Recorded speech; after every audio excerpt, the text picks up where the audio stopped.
About, yeah.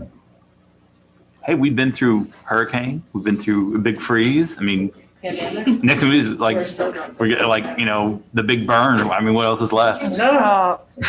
Locusts. Yeah, legs of locusts. He wasn't an executive. No. About, yeah. Mm-hmm. No, Rick Blanchard. Yep, what's next? Yeah. David. Oh, yeah, the executive. Let me just text Colleen real quick. That's more. Yeah, oh, yeah, we're out. Thank you. We're just not logged in yet. Oh, it's warm. Those are for item D. Fresh off the printer. That's warm. It's like heat has a whole new purpose. Yes. I was like, oh, that's warm. It was cold last week. Just Thank you. Oh, thank you. Oh, the new rates. We're ready whenever y'all are. Okay, Wow, that's not a bad deal. so we're back, item number 7, we're back in open session. Is there anything we want to discuss out of the closed executive session? No, I think that's going to be a agenda item, sir. Covered indeed. Yep. That'd be it. Yes, sir. Okay, item 8 is our consent. One motion. City council meeting minutes for January 21, 2021 and February 8, 2021. Everybody review those. Yep. Motion to approve. Second, I'll second. okay. Call roll. Councilmember Holt, Yes. Councilmember Crawford, Yes. Councilmember Clark, Yes. Councilmember Owens, Yes. Councilmember Solomon, Yes. Mayor Tim Moore, Yes. Mayor Dion. Yes. Motion carried. Okay, item number 9, items for consideration. B is a resolution establishing the city's intent to reimburse itself for the prior lawful expenditure of funds relating to the acquisition of certain property from the proceeds of the tax exempt obligations to be issued by the city for authorized and other matters and related thereto and providing an effective date. Let me, real quick, I'm going to turn this over to Andrew and Darla, but I'll give you the 30,000 foot level. So item B and C are related. They're both financing options for the ladder truck, pumper truck, and an ambulance.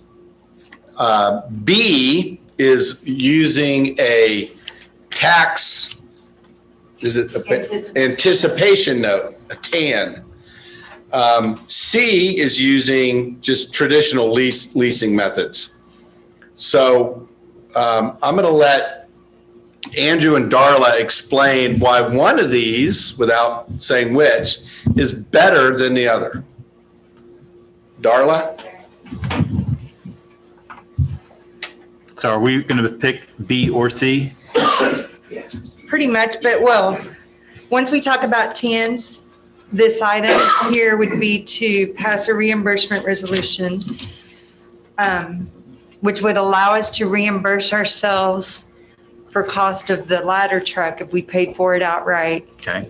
with anticipation of another form of debt. Item C, since we kind of took both of them together, I will let you know that item C is only to finance the ladder truck at this point. Y'all have approved also to order a pumper truck. Remember, just what, last month? And it's going to take probably a year and a half to build, or 14 months, probably the minimum. This, and we also approved an ambulance that is being built that due to COVID, it slowed down a little bit. It may be here in April or May. If we wanted to go the tax anticipation note, which route, which Andrew's going to get and explain that, we would finance all 3 of these together. Item C is just going to be for the ladder truck at this point. So, we'd be doing the ambulance, in the. so upper just lake. another question, just so I'm clear on this. If we go with the tan, we're going to do all three of them, and we're gonna deny your table C. Is that correct? Yeah, we just pull it. Okay. So Andrew, you want to take over on TANs and what they are and? Absolutely. And good evening, Mr. Mayor and council members. Andrew Friedman with Samco Capital Markets. Mark McCliney and I work with you all as financial advisor.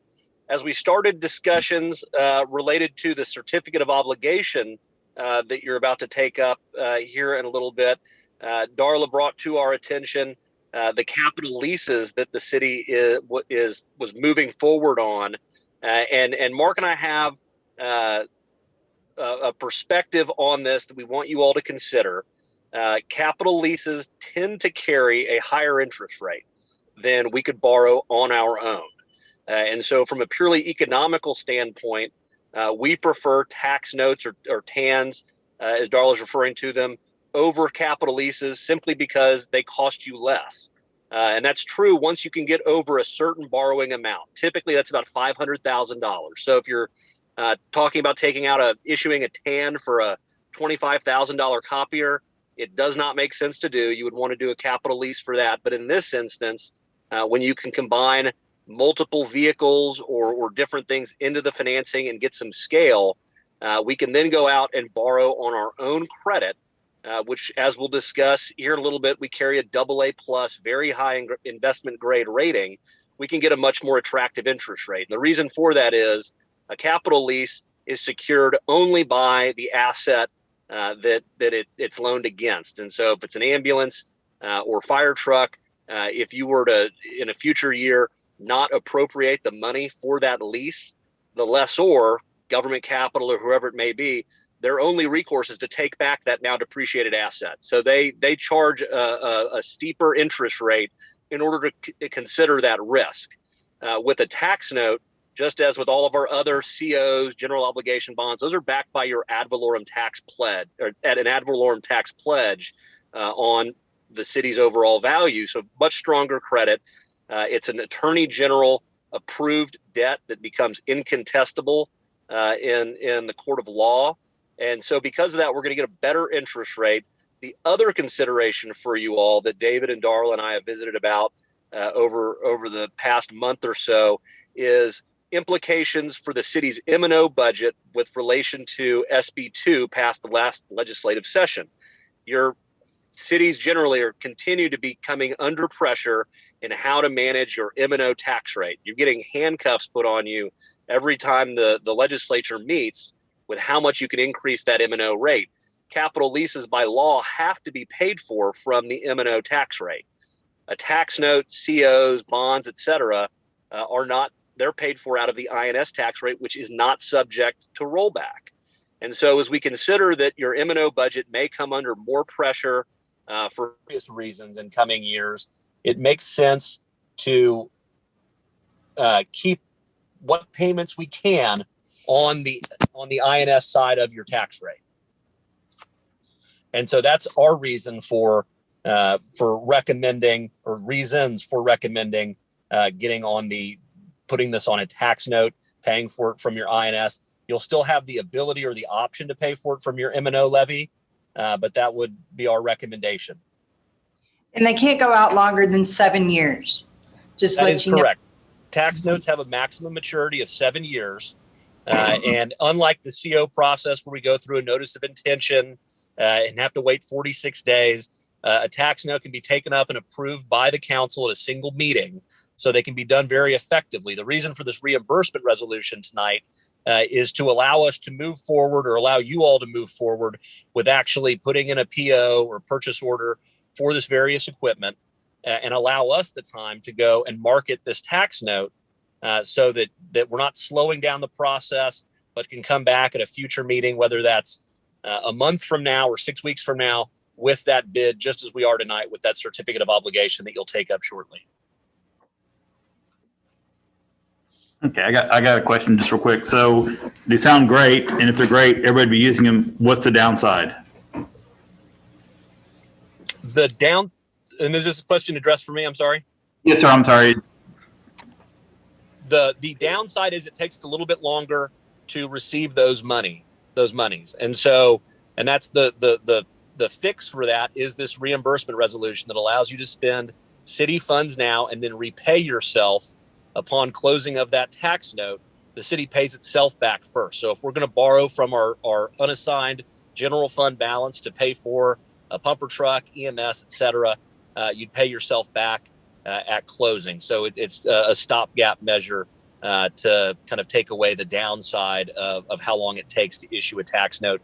Start to finish, I would tell you that it's going to be roughly 45 days to receive the funds for a tax note if we were given a green light to proceed this evening with the tax anticipation note versus the capital lease. Hey, Andrew, on the tax note, what is it? Is it a 10-year? I mean, what's the term do you typically do? Because like a bond, usually you're selling that for a 20 or 30-year period. So on a tax note, it's Seven max. Okay, so if we were leasing, we'd be doing a 10-year lease. So you should be saving money, not only because you're shortening your term, but because your rate's lower, correct? Rate should be under 2%, Right. we were above 2%. On And the I did lease. an analysis on page 12, Okay. kind of to compare, it's a definitely rough analysis of what a tax anticipation note would look like. We think we could save over the term about $250,000. And the ambulances, we typically lease on a 5-year period, but the fire trucks, we typically do 10 years. Right. So this kind of cuts it right in the middle, but your fire trucks are your expensive piece of equipment. If we were just doing an ambulance alone, we would never look at this approach. But a ladder truck was 1.2 million and the pumper trucks at about 600,000. Actually, they're a little bit more than that. We still have a little bit of insurance money that we're applying to this and a current budget. So we drew down the amount that we'd issue in tax anticipation notes by that amount. Okay.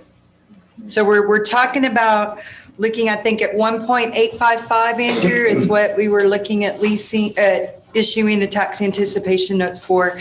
So that would cover all 3 pieces of this equipment. We would not have to come back to you later for any more financing on all 3 of those pieces. Bruce, any more questions? Well, I mean, it just, I don't know, it sounds almost too good to be true. Not too good to be true. That's probably not a thing. No, it makes sense. I just don't want to end up in a situation where crazy finance, we end up like Orange County broke and we don't know where all the money went. Yeah. Because they're buying derivatives on their bond payment. So anyway. And once we pull the trigger, we got 45 days to utilize general funds. Yes, and we don't earn that much interest right now. So really the cash flow, it doesn't really hurt us to go ahead. Because if you approve this, I am physically out of our funds writing a check tomorrow for that ladder truck. If you don't, then, and we go the other financing, then whoever you approve, government capital, pays for that fire truck and they're a lien holder. Yeah, we just looked at the fire truck. It's pretty impressive. Yeah. It is nice. It is nice. No, I mean, I think based on the fact that the rate is lower and that you could potentially pay off the debt quicker, I mean, I think it's a win-win. Yeah. Okay. Okay. So I guess the thing is we're going to just, if we were making a motion, we approve the 10 and disavow or table the 10-year lease. Would that cover both of them, or do we need to read both items out? And how would we like to proceed about that? No, I think all they need to do right now, right, Andrew, is approve the resolution. Yeah, I would, for you all to move to approve the reimbursement resolution, and then I believe the next item would be tabling the capital lease proposals. Actually pulling it. Page 2. Mhm. That's what you would have to approve Yeah, that one right to there. move forward with that. Okay. Yeah, resolution of the. Okay. Well, Additional. that's the lease. This is one before. Okay. Item B. There. Okay. Well, I will make a motion that we approve a resolution as stated for item 9B. Second. Call the roll. Councilmember Holtz, Yes. Caperton Moore, Yes. Councilmember Solomon, Yes. Councilmember Owen, Yes. Councilmember Clark, Yes. Councilmember Crawford, Yes. Mayor Vito. Yes. Motion carried. And then the next item, if you're going to not I think we're going to table that or pull that. You'd actually pull it, right? Because We're gonna what? postpone Pull it, indefinitely. Postpone indefinitely. So Postpone motion to indefinitely. postpone C indefinitely. Mayor, make a motion to postpone C, item 9C indefinitely. Okay, second. I'll second. Call the roll. Councilmember Crawford, Yes. Councilmember Holt, Yes. Mayorperson Moore, Yes. Councilmember Solomon, Yes. Councilmember Owen, Yes. Councilmember Clark, Yes. Mayor Beaton. Yes. Motion carried. That takes us to D. item D. Ordinance authorizing the issuance of City of Port Aransas, Texas, combination tax and limited pledge revenue certificates of obligation, Series 2021, and other matters incident and related thereto. we're going to hand this back over to Andrew again, but you have two handouts that came today after we went into market to price these certificates of obligations. And I think they were both marked item D at your dais and the one I just handed you. So Andrew, you can Item take it D over. and item B. Just item D. It'll look like these. Item B was an example of a tax anticipation note for another city. We just gave you how it kind of looked. So really item D.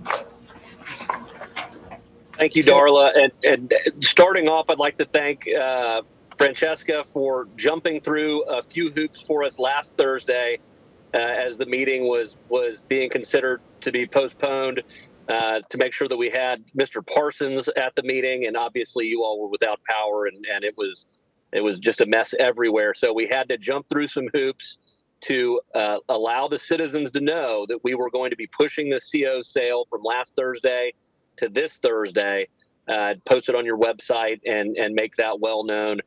So we moved our bid deadline to noon today. We received, and you should have in front of you, a list of the 4 bidders who bid on our 15-year certificates of obligation.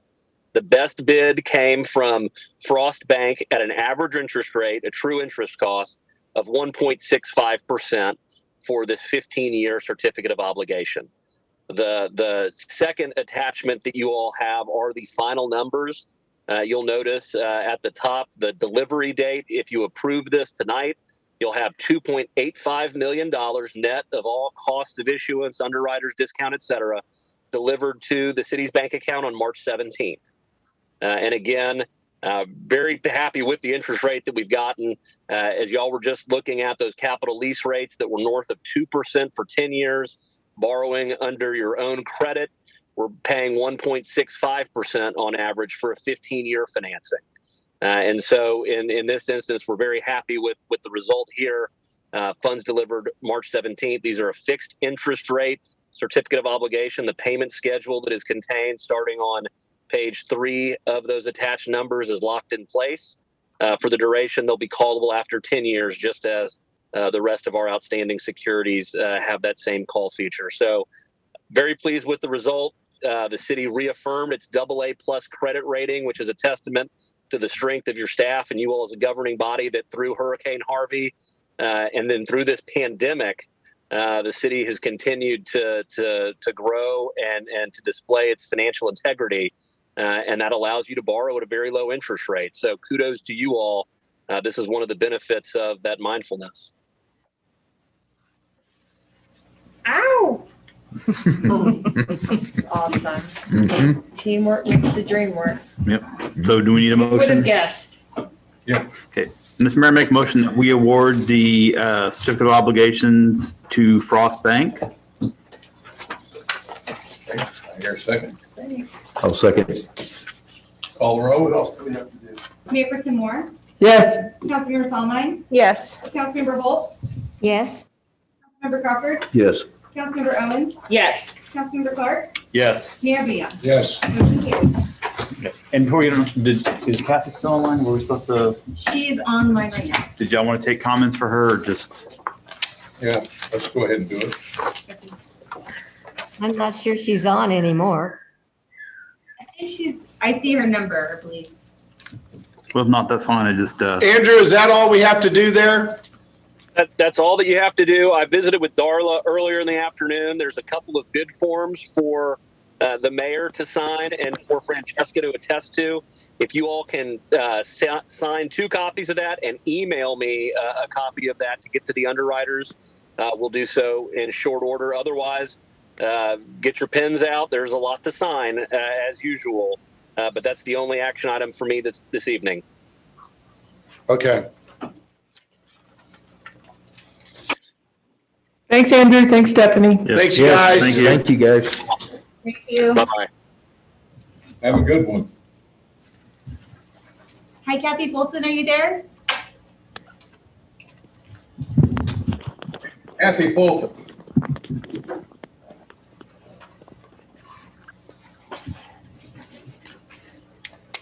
Nobody's answering. Fine, let's move on. I just thought, Do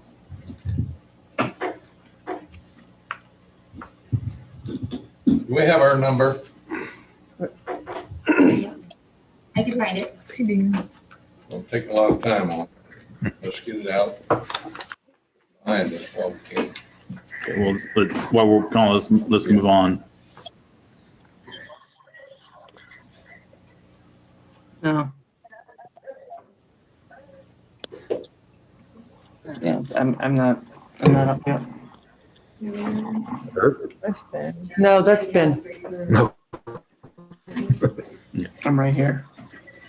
And we're gonna move on to item E? Yes. Okay. Adam? Mayor, not item. Is she not there? No, sir. Gave her a chance. Item E is a resolution approving additional funding proposal for HDR Engineering Incorporated to complete the U.S. Army Corps of Engineers regulatory permitting and environmental assessment for the Mustang Beach Airport Safety Improvement Project. Approving proposed scope of services for development of environmental assessment and any and all updates required by a grant program at a cost not to exceed $35,288. The Airport Fund number 125, Capital Improvements Account number 51350, authorizing the city manager to negotiate contract agreement and sign all contracted documents. Okay, so this is I'll rehash the history of this. In 2012, I believe the city received roughly a $5 million grant from TxDOT Aviation for airport improvements. And that's primarily the extension of the approach closest to the highway, an extension of about 600 feet, and then reconfiguring the ramp up area on the west end, which is kind of out in the wetlands. And then a bunch of other safety features, which included a taxiway to the new runway extension area, and then an access runway, taxiway area to the city's new lease land on State Highway 361. So those were the primary upgrades that are in this $5 million capital improvement project. The big hurdle that we're in about year 6.5, year 7 now, is the U.S. Army Corps of Engineers permit for wetland impacts. We are on version 3 of a Corps permit. Of course, Hurricane Harvey didn't help, but the Corps permitting has been so bad on this. If you remember the first version, we took a really big bite into the wetlands, and it was probably way too much more than we needed to do. And that version quickly got axed by, all the reviewing agencies. You have a lot of reviewing. You have TxDOT Aviation, Corps, Fish and Wildlife, EPA. You have all the big Fed bodies reviewing these permits.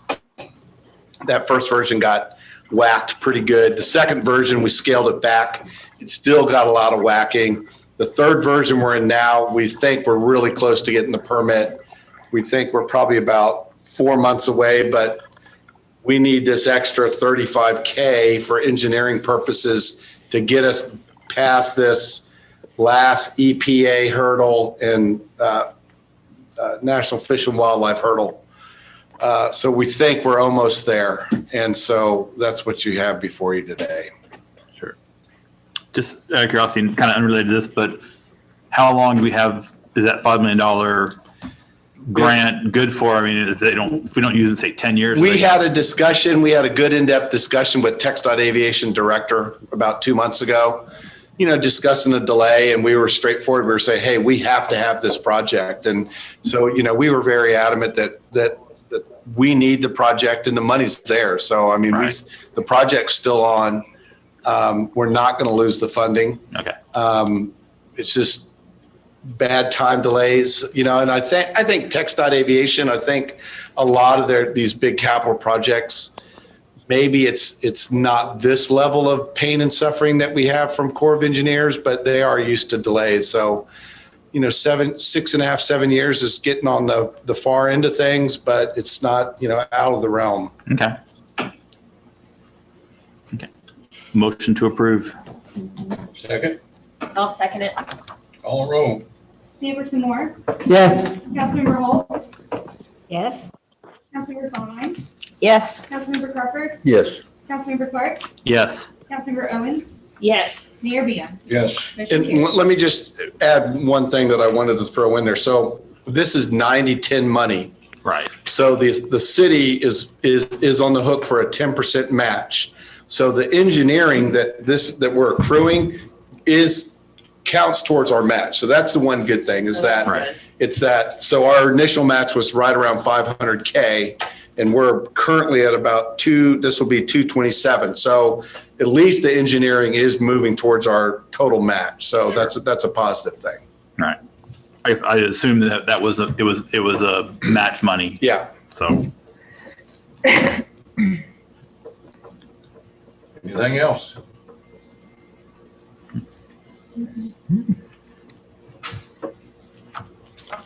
Okay.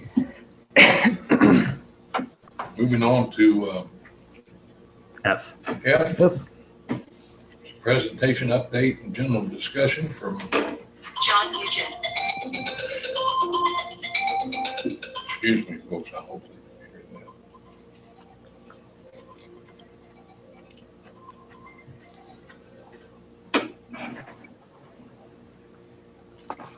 that.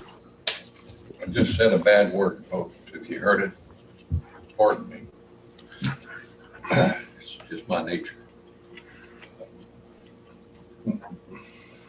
All right, where are we at again? 9F. F.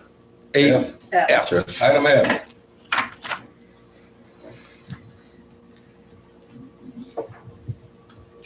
This is an update, general discussion for Freeze and Nichols. Yes, sir. That's the one. All right.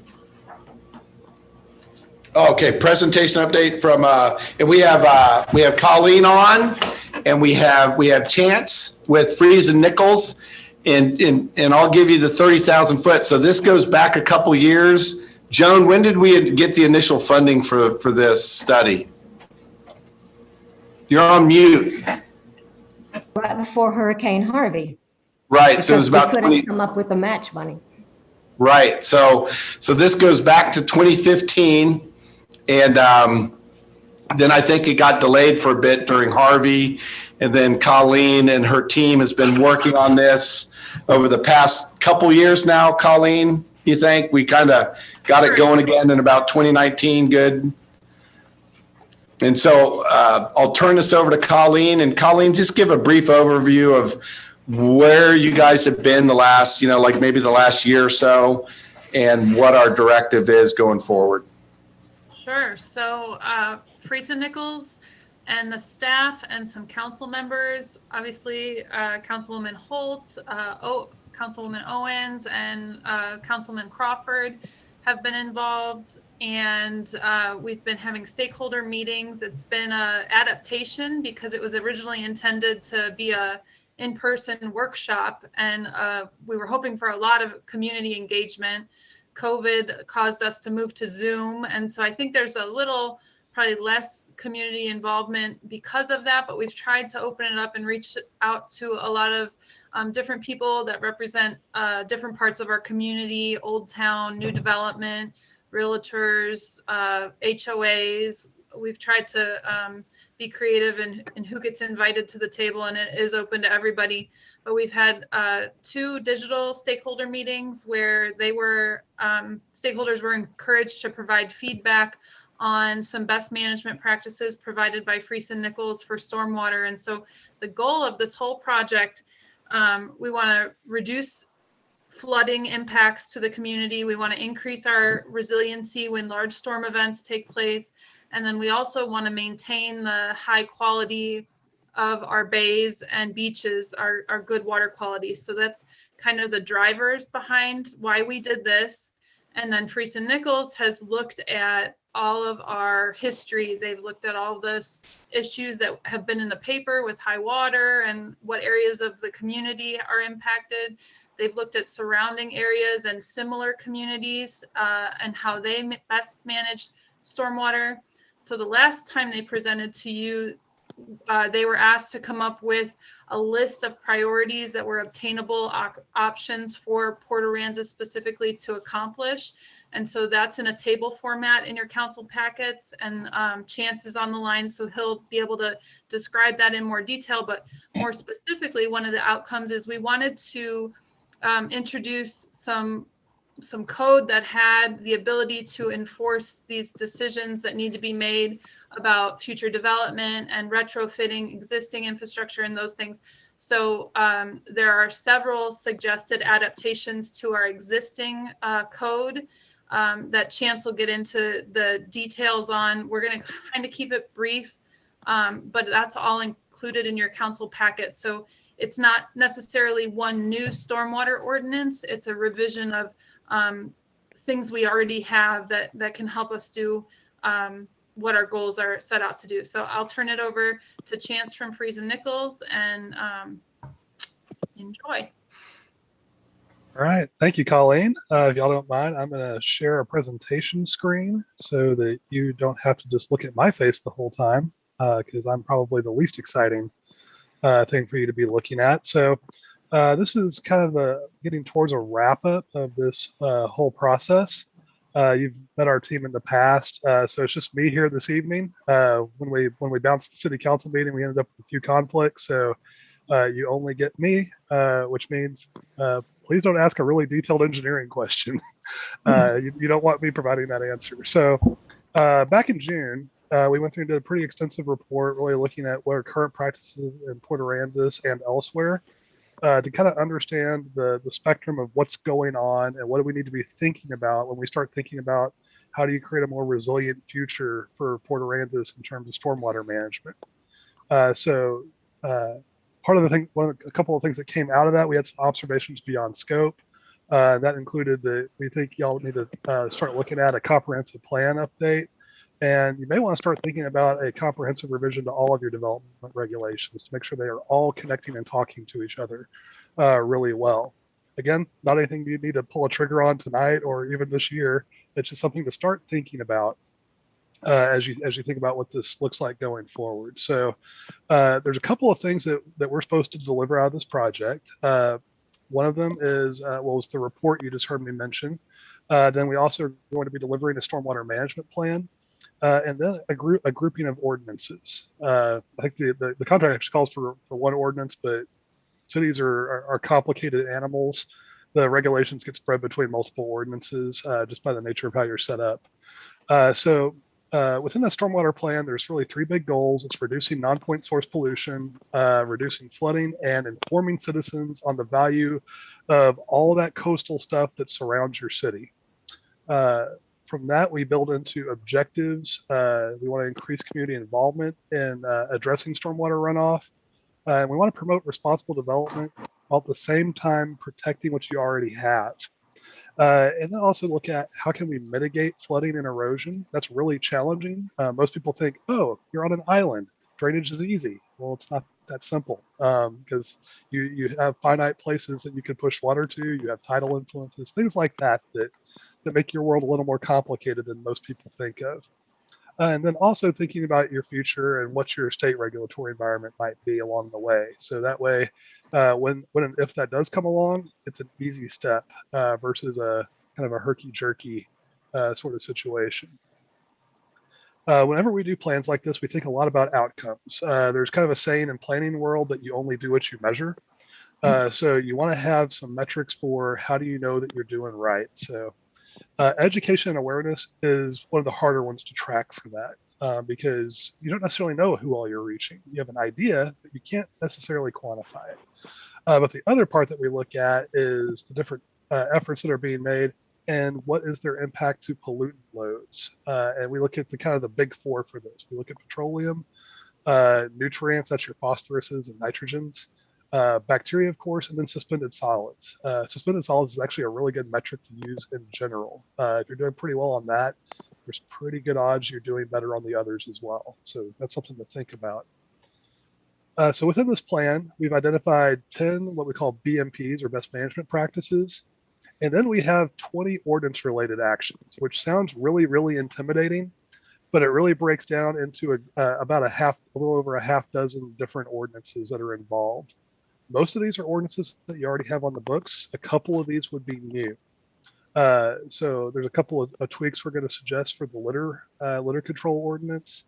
Illicit discharge would be a new ordinance. This is dealing with basically the intentional act of discharging water that contains contaminants.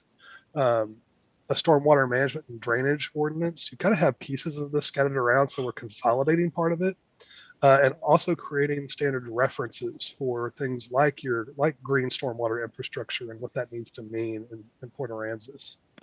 A couple of adjustments to landscape and zoning. Those are mainly looking at how can you incentivize adoption of these practices. Some adjustments to subdivision, and then flood damage prevention, getting that ordinance as up to date as possible along the way. And we put together a 5-year recommended implementation schedule. We emphasize it is merely a recommendation. You are not obligated. You can move things around as you need to. You know your capacity and capabilities better than we do, no matter how long we study you. So that's something to keep in mind, especially because you can have intervening factors. We've had a crazy winter storm, we've had a pandemic, and we're about to go into hurricane season. Not to create any more anxiety for you.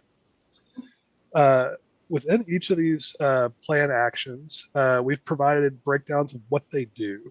And we've indicated level of pollutant load reduction, cost impacts, personnel involved, and then one we just affectionately call bureaucracy. You can think of that as the headache factor of working with whatever it is that we're recommending.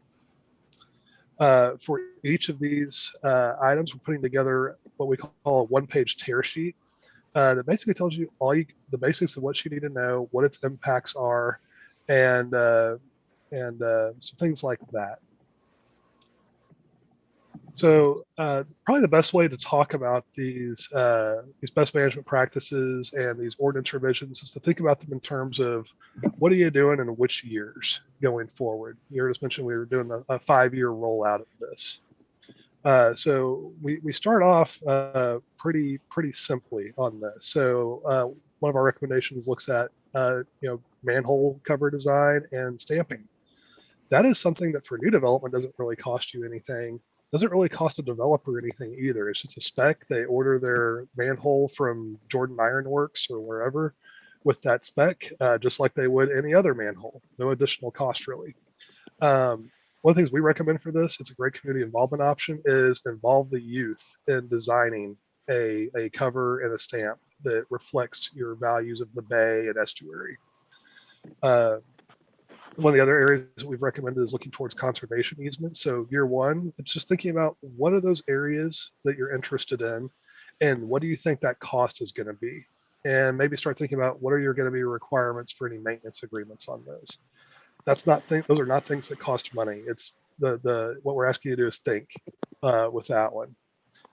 We've talked about a sustainability task force. And so you just want to identify your department representatives that should be part of that and start identifying your workshops that you think you're going to need. Again, not trying to overtax you in year one, so you can work your way into it. We want to look at what incentives do you think will work. That's going to be some good conversations with your development community. We've made some suggestions based on our experience of what we think works. Looking at who are your partners, identifying staff or consultants that can be that go-to person for people to have questions about anything. Looking at any events for basically dealing with your waste streams, trash, hazardous waste, things like that. And start to think about if you're going to inspect facilities, who should be doing that? What's their workload like? How can you plan for that in the future? As you go into year 2, we start thinking about how do you apply different stamps to existing inlets. And what we usually say is, figure out an amount you're willing to spend a year and just kind of gradually take it on. You eat the elephant one bite at a time. You don't have to eat the whole elephant. You start thinking about which of those properties you're going to acquire. This is where you have to start having those finance conversations like you had earlier in the meeting. Sustainability task force maybe starts to define itself a little better. And maybe you have that first workshop and maybe only just have one, get some good feedback on it. So that way you can refine it, make it stronger as you go forward. You develop your criteria and applications for incentive programs, build your community partnerships, things like that. So it's really just kind of these iterative steps. Years 3 to 5, I've started to just consolidate them because once you're in years 3 through 5, it's about maintaining and just continuing what you're doing. So it's, hosting more workshops, reassessing, things like that. Also thinking about, whatever incentives that you've adopted, are they working? Are you getting desired results? Think about what are those next big steps that you might want to take going forward. What's that? Yeah. Yes? Well, I'm not watching. I'm listening. I'm waiting to see if I get to speak. Who is that? Barney. Barney. Is there a question? Comments on what we just heard from council? Well, not yet. I think he's in the middle of his presentation still. Yeah, he's been, did he get cut off? Go ahead with the presentation. All right, this brings us into the ordinances. So year 1, we're recommending a stormwater ordinance to address a collection of items. The big thing with this is that most people would worry about is, are you requiring green stormwater infrastructure at this point? Are you requiring the construction of artificial wetlands and things like that? We are not. What we're building in here is standards for if somebody is going to do it, this is how. So you don't create a problem down the road with long-term maintenance, but also to set the stage for if you're going to create these incentives so that people know what qualifies. So there's several items that are listed within this that become requirements. Erosion sedimentation controls, very common elements. We also look at your zoning and landscape ordinances. This is about building in the incentives to pursue these types of improvements, mainly looking at green space credits, landscape credits. Most green stormwater infrastructure is attractive anyway and tends to use lots of natives, things like that. So it's a good fit for both of those. When looking at year 2, one of the things we recommend is start looking at your drainage system master plan, figure out what your appropriate design storm is. That's a more heavy engineering lift for that aspect. We also recommend the illicit discharge ordinance at this point. Can I interrupt you just a second? I have a question on the adopt illicit discharge ordinance. They're talking about like factories polluting, or is that just like people who are spraying herbicides or dumping oil in the car? Dumping oil. Okay. Yeah. The answer is both. But that stuff is already in our ordinance. You can't. Oh, sorry. Well, we know some of this stuff we cover, some we don't. Right. So his is a more holistic. It's sure he's looking at big picture where we need to be year 2. Okay. Yeah. Sorry, Representative. Yeah, this is a combination of taking some stuff you already have and getting it all in the same place, if that makes sense. Okay. And then also looking at some of your flood damage prevention ordinances, getting some best practices in for that to address the results of some of the flooding that you've had. You have a lot of heavy nuisance flooding, but you also have growing challenges of storm-related flooding. And then we also look at some of your other ordinances in subdivision. It's looking at getting some of your platting language updated to match current state law. And also start to look at those pre-project, pre-proposal meetings where you get everybody started on the same page. Again, evaluating any incentive effectiveness and thinking about how you treat parking areas and thinking about permeable surfaces. That also links back to green stormwater infrastructure design standards. We recognize you can't just put down GeoGrid and call it a day in Port Aransas. So we're going to be adding some language about if you're doing this, you need to do percolation testing, things like that. So you know what works and what doesn't, and some things like that to help you out. And then the years 3 to 5, it's doing any necessary ordinances that come off of that drainage system master plan update. This is where you could think about if you want to go a step further with your stormwater management ordinance to require any green stormwater infrastructure. That is something that is very much a policy decision for you as a city council, working with your community, evaluating the effectiveness of your incentives and looking at some of your technical standards, things like road design, street design, to see, are you creating more impervious cover than you have to? Are there different design tactics you can take to improve your situation? Maybe look at updating your litter control ordinance. And then we do list one last one on here, which is actually not appearing in the plan, but this is when you start thinking about some of the advanced tools that are out there, things like transfers of development rights. If you have somebody that has a lot of sensitive stuff on their property, but they want to develop and get return on that, you can actually create a marketplace where they could sell their development rights to another property that could then develop more intensely as a way to help preserve some of those key areas. So our next steps at this point are delivering a final stormwater management plan for consideration, and then delivering the final package of ordinances. So we put together a series of draft ordinances that I think you might have already. We're making some further adjustments to those, particularly to make sure we've got some good standards for the green stormwater infrastructure types, so that you don't end up with a headache, down the road if you're dealing with maintenance of anything like that. That's the end of my formal presentation. I tried to make it quick so that way there'll be more time for questions or anything that you have for me. So Chance, this is Dave. So it looks like, your last couple slides, which gives us some of the timelines, it looks like it's going to mesh into, we're kicking off a big, this past summer, council approved a new position for assistant city manager that we're going to task with, he's going to be, he or she is going to be one of the big lifters in the comp plan. So we're narrowing that down and hopefully maybe could get someone here within a couple months, we think. And then kick off the comp plan probably this summer.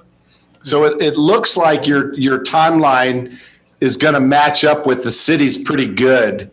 Because typically, when you rewrite the comp plan, you start with some of your easier components a little bit first, and some of the latter stuff you get to are your development section. So it looks like your timeline will match up pretty good with what I'm envisioning will be the city's timeline on our comprehensive plan rewrite. Great. That's what we were hoping to be able to accomplish, is try to mesh in with things you already had planned. So that's great. Yeah. And then just so council, just so you guys would know, so when, if you saw some of his, some of the recommendations, basically when we fire up the comp plan and we get to, all our chapters, we have several chapters that kind of mess with this. I mean, it's going to be our development regulation chapter. It's going to be flooding. It's going to be our subdivision chapter 21. It's going to be our zoning chapter 25. Rick, what other chapters is this going to mesh in with? Did I miss? 25, 21 are our big ones. We got some like driveways and sidewalks and some other, some other smaller things are in some of the other smaller chapters. Yeah, I think I made a reference to chapter 16.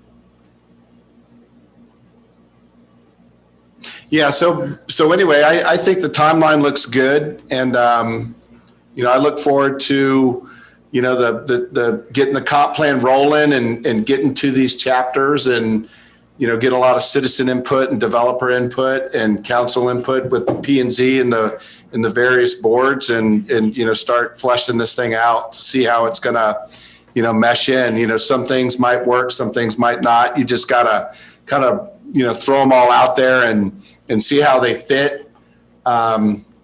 See what's going to stick to the wall and see what we think is going to help the city and help our waterways and it's a good start. I guess my question is,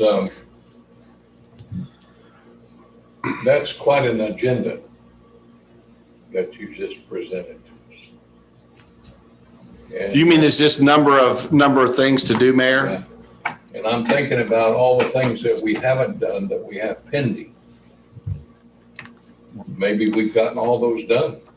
Well, I think that's what, like Dave said, it's going to be part of a comprehensive, when we do the comprehensive rewrite or the comprehensive plan, this will start factoring into that. Because I have some questions about a couple of these ones, specifically like the impermeable surfaces and the parking. Everybody knows I'm a big fan of concrete, but there's a reason for that. And he even said, he referenced, you can't just put some geo mesh down and say done, because you can't mow rocks and pavers aren't a realistic thing to do a large area on. So, and also I think as the price of property in Port Aransas gets more and more expensive, you're gonna have a lot more people complaining about, parking is going to become a premium and it's just, things are going to get crazy in the future down the road. So I think that some of the stuff needs to be looked at. But I agree that looked at, but I don't think we got to realize something. We have to replace a fire department. Oh, we're not doing this tonight. No, I know it. I'm just saying that we have a lot of things going on right now. The plates are pretty full. Yeah.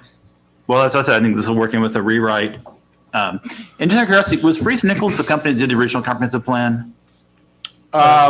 Yes. We hired Freese and Nichols, and we've hired them for help on several different things.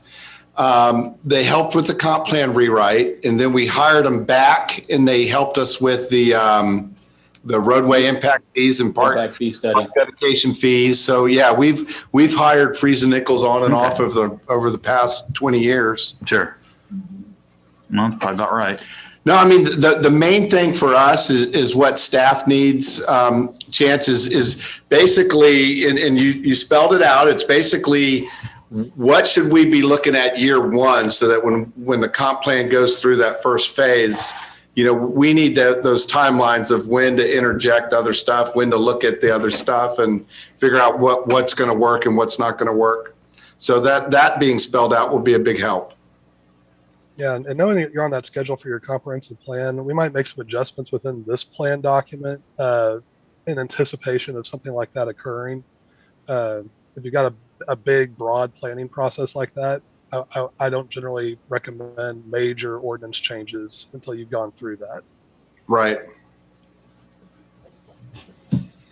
I just want to say good job to everyone that worked so hard on this. It's something that desperately needed to happen. So I like having a comprehensive plan. I like having a game plan for the next 5 years. And looking at year one, it looks like a lot of those things are already kind of knocked out. So we can move on to year two when we get to it. But I'm not sure if everything's knocked out in year one.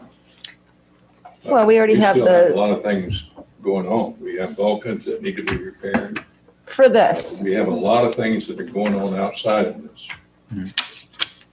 Well, also some things don't really apply. Most of our manhole covers are in the middle of the street.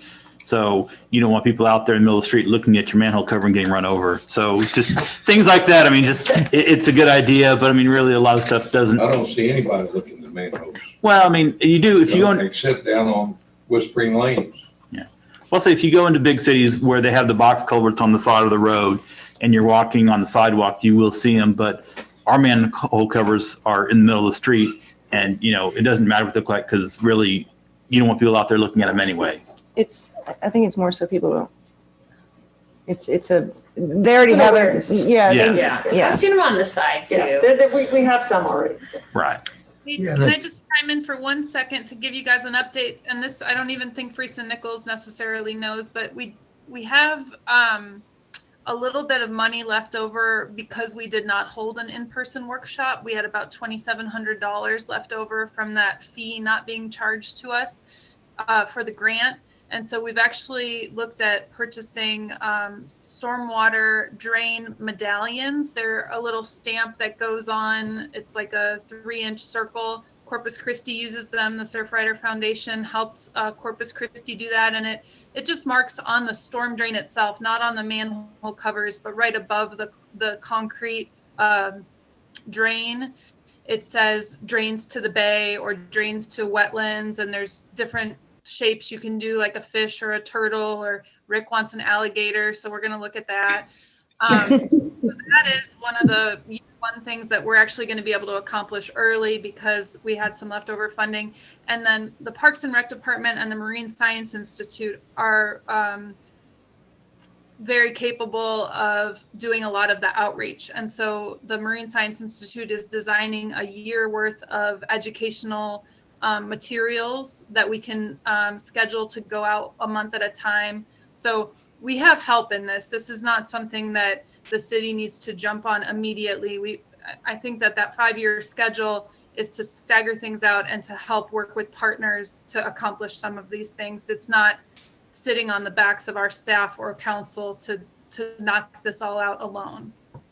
Are we, Colleen, are we actually having people ask us where these drains go?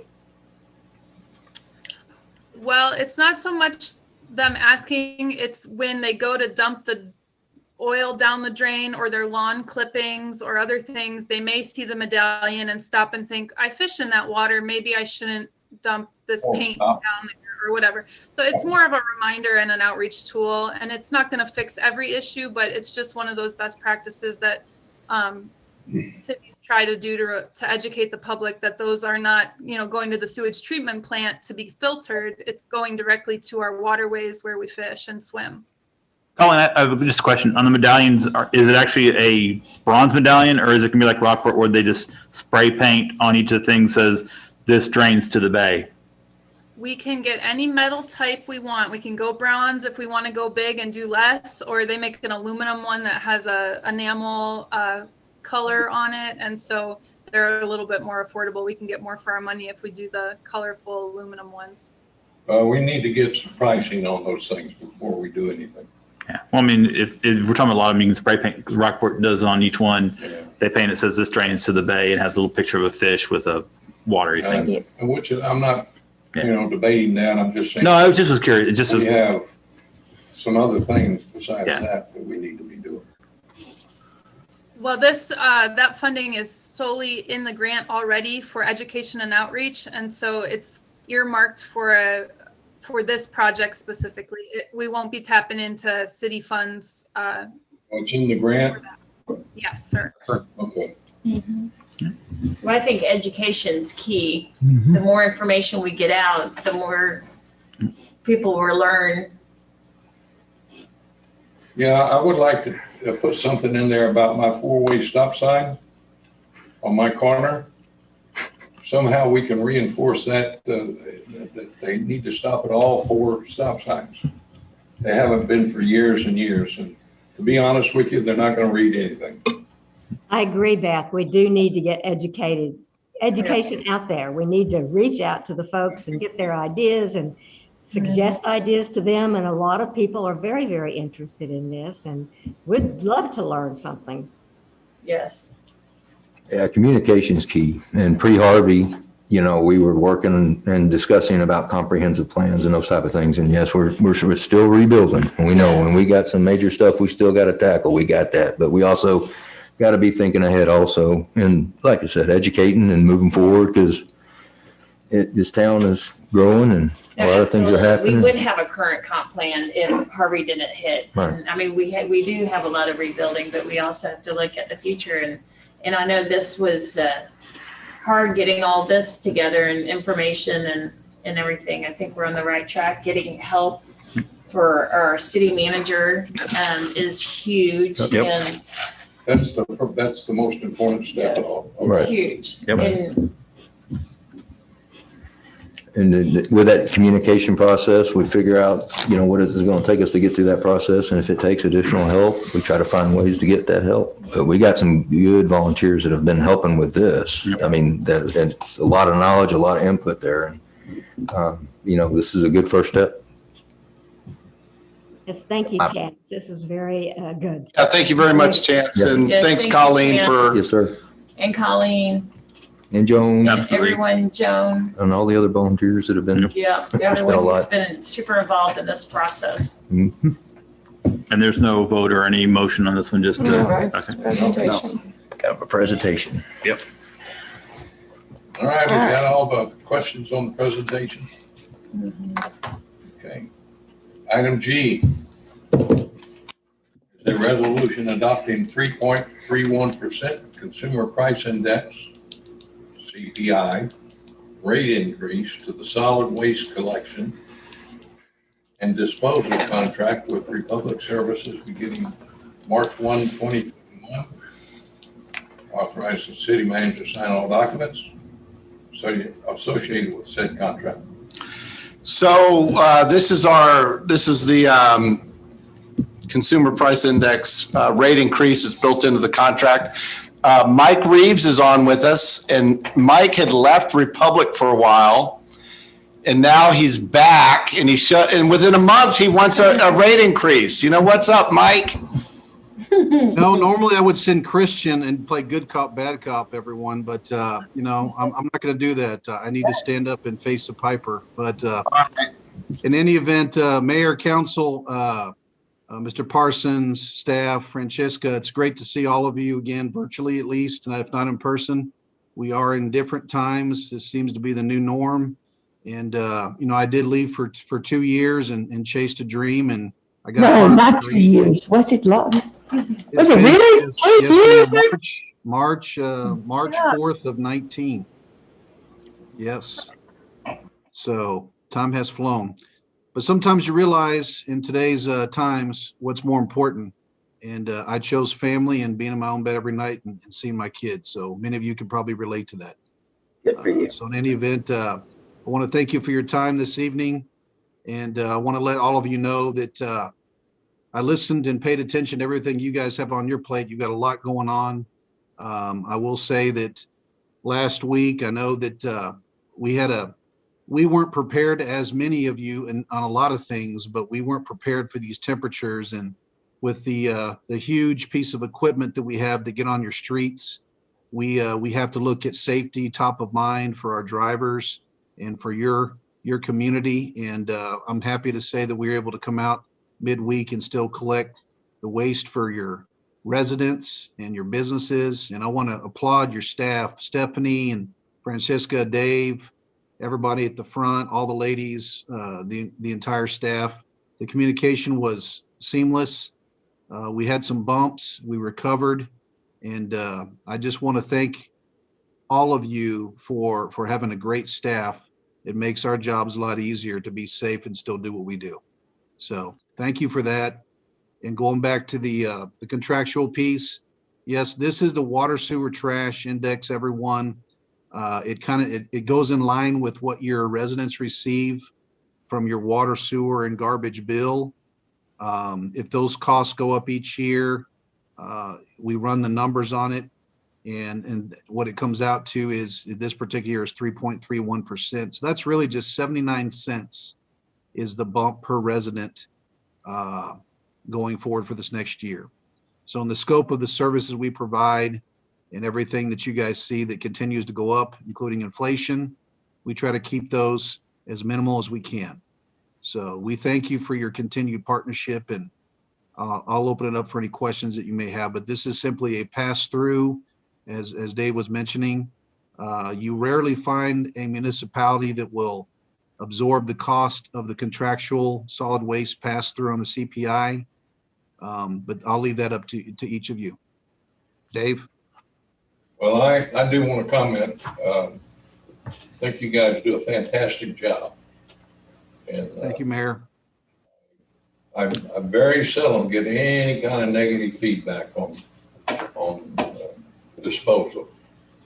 And your crews are really, in my opinion, top of the line. And we appreciate that. People for granted. I just got a hypothetical question. So this is up for council vote. What if we voted down? So what happens there? I mean, do they cancel the contract? Does the city absorb the 3.31%, or how does that work? We start. Dave, you may tackle that one, or? You're the new trash man, Bruce. Well, I'm just curious. Is like if it's up for a vote, and if we vote it down, I mean, what happens? Well, if we vote it down, then you and I and everybody else be carrying our carbon. Do we? Do we? So I can make it easy on everyone if I may. Yeah, there you go. Let Mike jump in. Yeah, go for it. In the contract, honestly, if I'm going to be an attorney, and I'm not an attorney by any means, but I do draft the contracts, it does say it does not require council approval because it is part of the contractual agreement. But we like to give all of our councils the opportunity to put their blessing on it, and just, it's a formality. So Dave wanted to have transparency and let each of you know that this is part of the contract, and so here we are. So I hope that makes your life easier on that decision piece. Thank you very much. Thank you very much. And I'm glad you pick my trash up twice a week, and I still want more recycle time. Yeah, that is one thing I do hear is people actually would like more recycling. I know that it's kind of a big It's expensive. scam, whatever you want to call it, waste. I mean, it ends up going to the dump anyway. The Chinese, what was that article that came out a couple of years ago, Mike? The Chinese sword? China sword, yes. They drew a line in the sand, and back in 2017, so when they would send their exports over to the U.S. in barges, all of the solid waste companies and recycling companies would put the recycling on those empty barges and send it to China. Well, back in spring of 17, they said no more unless it's 2% or less contaminated. We want pure recycling commodity. No one can hit that mark. No. So then they just said, we're done. And then since then, we have had to try to find domestic mills and different companies that would take the product from all the different recycleries. And we have one in Corpus, as all of you know. It's the only one in South Texas. And I would like to tell you that it's still the right thing to do to be sustainable in all regards. We just ask people to understand, if you want to do it, it's going to cost a little bit of money to collect it at the curb and process it, separate it, bale it. And then if we're not going to make any money or a portion of money back on the commodity, let's at least find mills and companies that will take it and put it back into the stream and start the cycle all over again. So that's the reality of it. So I will let you know, I know a comment was made in Light. There are other companies, unfortunately, in the last 2 or 3 years that have not taken it to a recyclery and have not done what we described. Republic is firm on their integrity. It costs us money, and we do it right. We do have a separate truck that picks up just recycling, and we do have the trucks that pick up the waste. And the only reason it would ever go into the landfill is because of contamination. We can't control what everyone puts in their cart. Some use for additional waste carts sometimes because they're desperate to do so, and others don't clean and empty and dry out the product. So when it lands on our floor in Corpus, if it is truly trash, in a portion of that load, we separate it and we have to take that to the landfill, to be quite honest. If it is the recycling portions of it, we do what I described as well. So I want everyone to please understand, when you say that Port Aransas recycles through Republic Services, you are doing just that, and you should be proud of it, because we do it right and we don't cut corners. Drop the mic. Thank you. Great, thank you so much. I like to hear that.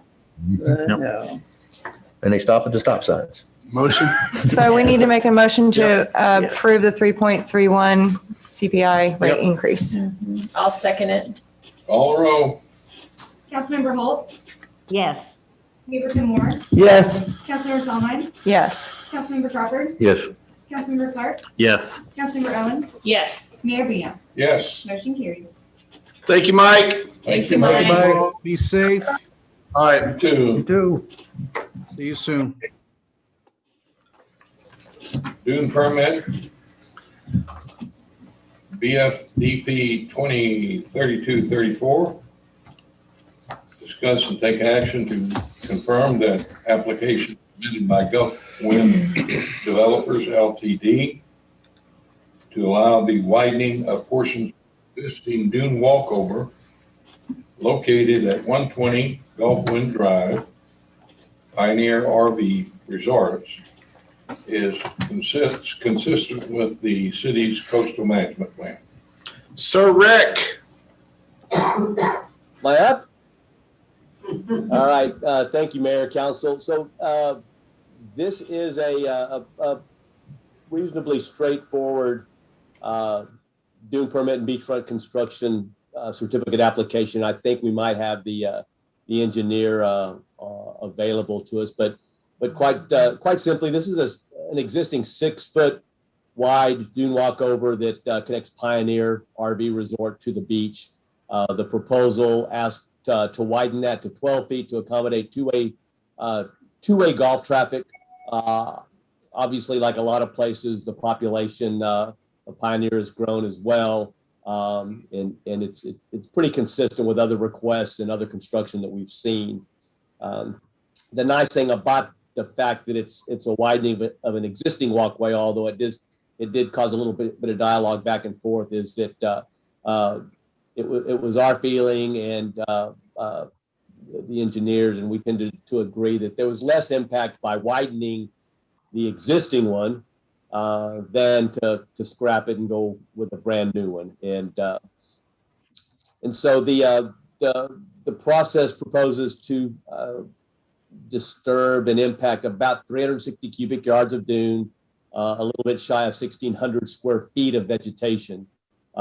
Again, just during the activity and the construction and the widening that's in the dunes. But that will be, again, the vegetation will be offset. So the proposal was approved by Planning and Zoning. We did get the General Land Office's final comments that you have. I believe it's at the very end of the package. That came in a little bit later, but ahead of schedule for them. Fran, you're shaking your head. Did they get that in the package? Yeah. Okay. Okay, I'm sorry. She was shaking her head, maybe just at me. I don't know. But again, the comments at the General Land Office on review, they're fairly standard type comments that basically just reminds us of what the applicant needs to do, which is similar to what they need to do in any type of dune permit. So with that, I'll end, try to answer any questions. And again, I think we have the engineer on available if there's any technical questions. Just a question, are they going to be raising the widened portions? Well, they won't, again, because it is an existing walkover. And again, they put forth I think a very reasonable argument that there'd be more damage to the dune structure, more mitigation, more compensation, more vegetation impacted if they were to either build another one, and have two one-way walkovers, or scrap that one and build one brand new one. So we really think that in the scheme of things, that although a lot of the newer ones we've seen have been elevated, this one still was compliant in the day. It still allows for many of the requirements that the General Land Office requires, which is the ability of the dunes to migrate and move. And clearly, if you look at the site, there's been no problem with vegetation, as there usually isn't with most boardwalks underneath. So that's the long answer, Bruce, is that it's still looked to be more consistent with our minimization approach than the alternatives that were available to them. Okay. Thank you.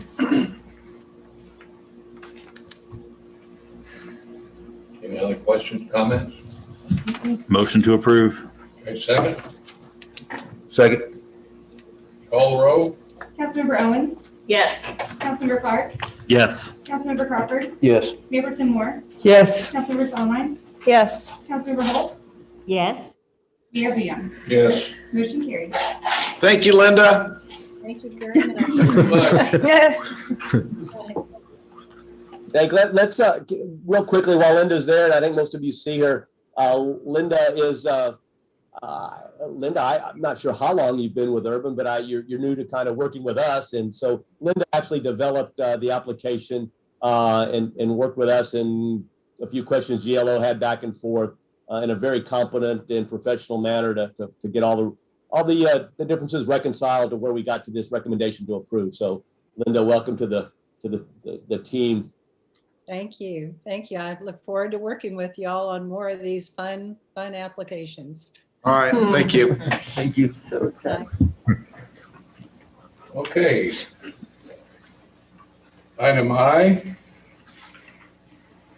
is an ordinance, a third and final reading, amending Chapter 12 licenses and business regulations, Part 8 short-term rentals, amending procedures for registration, standards of conduct, penalty, and enforcement, and providing for severance, reading, and effective date.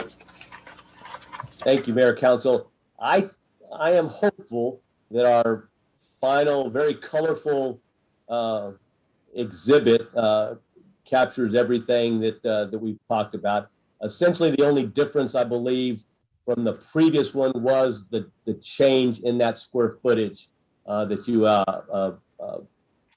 3250 directed us to in the last one, from 3,500 to 3,000. So I believe what you have before us encompasses all the previous changes in various colors. I apologize for the different colors, but just to identify the evolution of this.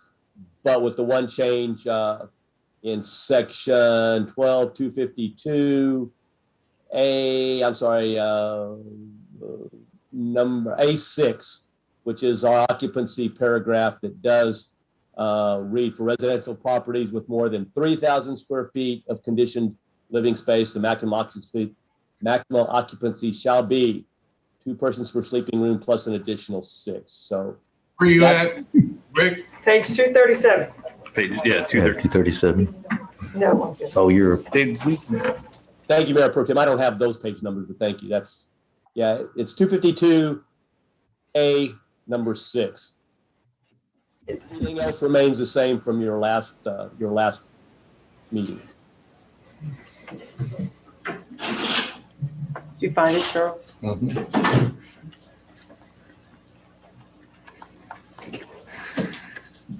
Janet, did you have any? I'm sorry. Did you?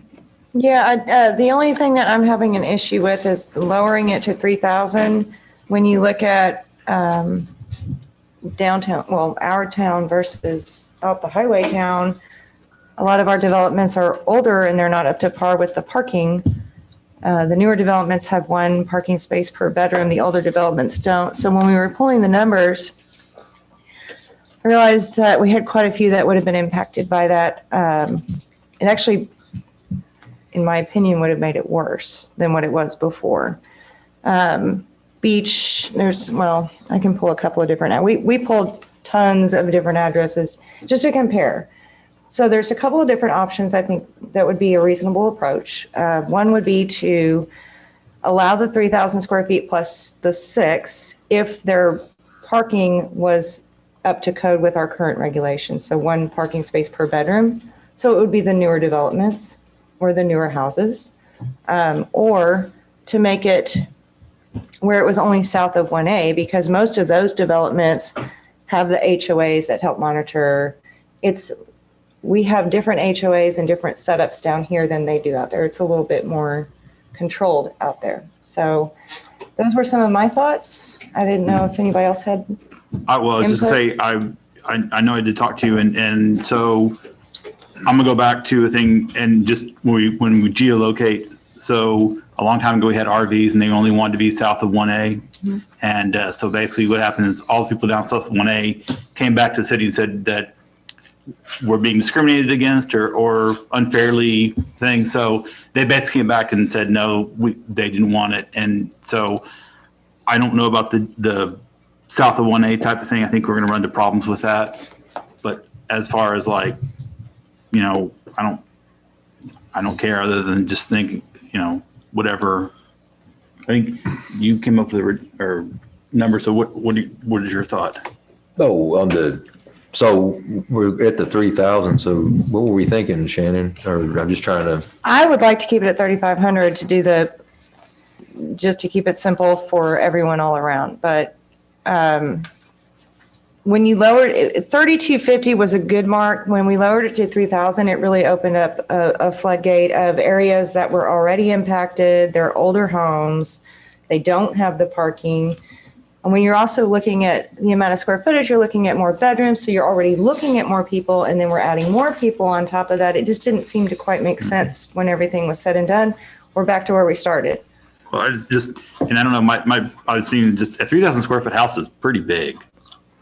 I mean, yeah, I was looking at those numbers that David and, that Nicole and everybody put together for us. And so, there's 300, you're talking about moving from, if you count the homes in that report, from 3,500 to 3,000 square foot, it's about 30 homes. So it's not, on that particular report wasn't a big number. I think it's quite a few more than that. That was just a document that we had here. Yeah. Shannon, what was that comment? I think it's a few more than that. We have entire areas, Oceanside. Quite a bit. Yeah, it's quite a bit. Village Walk, most of those houses over there would qualify. Yeah, Chuck, Shannon, I think, correct me if I'm wrong, Shannon, because I know that I had been gone and you and Nicole had visited, but didn't we determine that the report was based on our new permits? That's correct. Yes. I think that's the discussion that you kind of had with us, is that what we didn't capture at the time and that we simply didn't have available to give council was the identification of older homes that were larger, that were not going to be subject retroactively to our newer parking ordinances. It did protect a little bit on new construction, and that was the issue, is that some of the older ones and again, Shannon, you'll have to I don't recall what you and Nicole had determined from that analysis, but I think that was the difference between the report you saw, which we just pulled from our new permits. Correct. Yeah, thanks. Yeah, that was the new permits that I was talking about. Well, it was within the last 5 years, right? It was a 5-year, within 5 years was the report. Right. Right, new construction. So we don't have, the rest of council doesn't have access to every house built since 1950. If that's what we're going to try to go back and retroactively look at. So how do you, and are we going to retroactively go and make all those adhere to all parking? Wouldn't that would be the answer if that's what we're trying to achieve, right? Because a 1,500 square foot house could have parking issues. That is true, but we're giving 2 extra people because of a certain amount of square footage. So that's the difference. We didn't take square footage, or we didn't take people away from the smaller units, but we're allowing more for the larger homes because it seemed to make sense at the time. But when you ride around and you actually look at the homes and you look at what you're allowing, I think we're going to find ourselves in the same bind that we're in now. Well, I think, but the vision for the whole thing really took away not having to count children and made it into all people. So that in theory should serve a big fix to the number of people that show up in a house, period. And I don't think by giving a house over 3,000 square feet, 2 additional people, you're going to create massive parking problems all over town period. I don't care whether it's an Old Town or New Town or Cinnamon Shore or, Avenue G. It's two more people. I mean,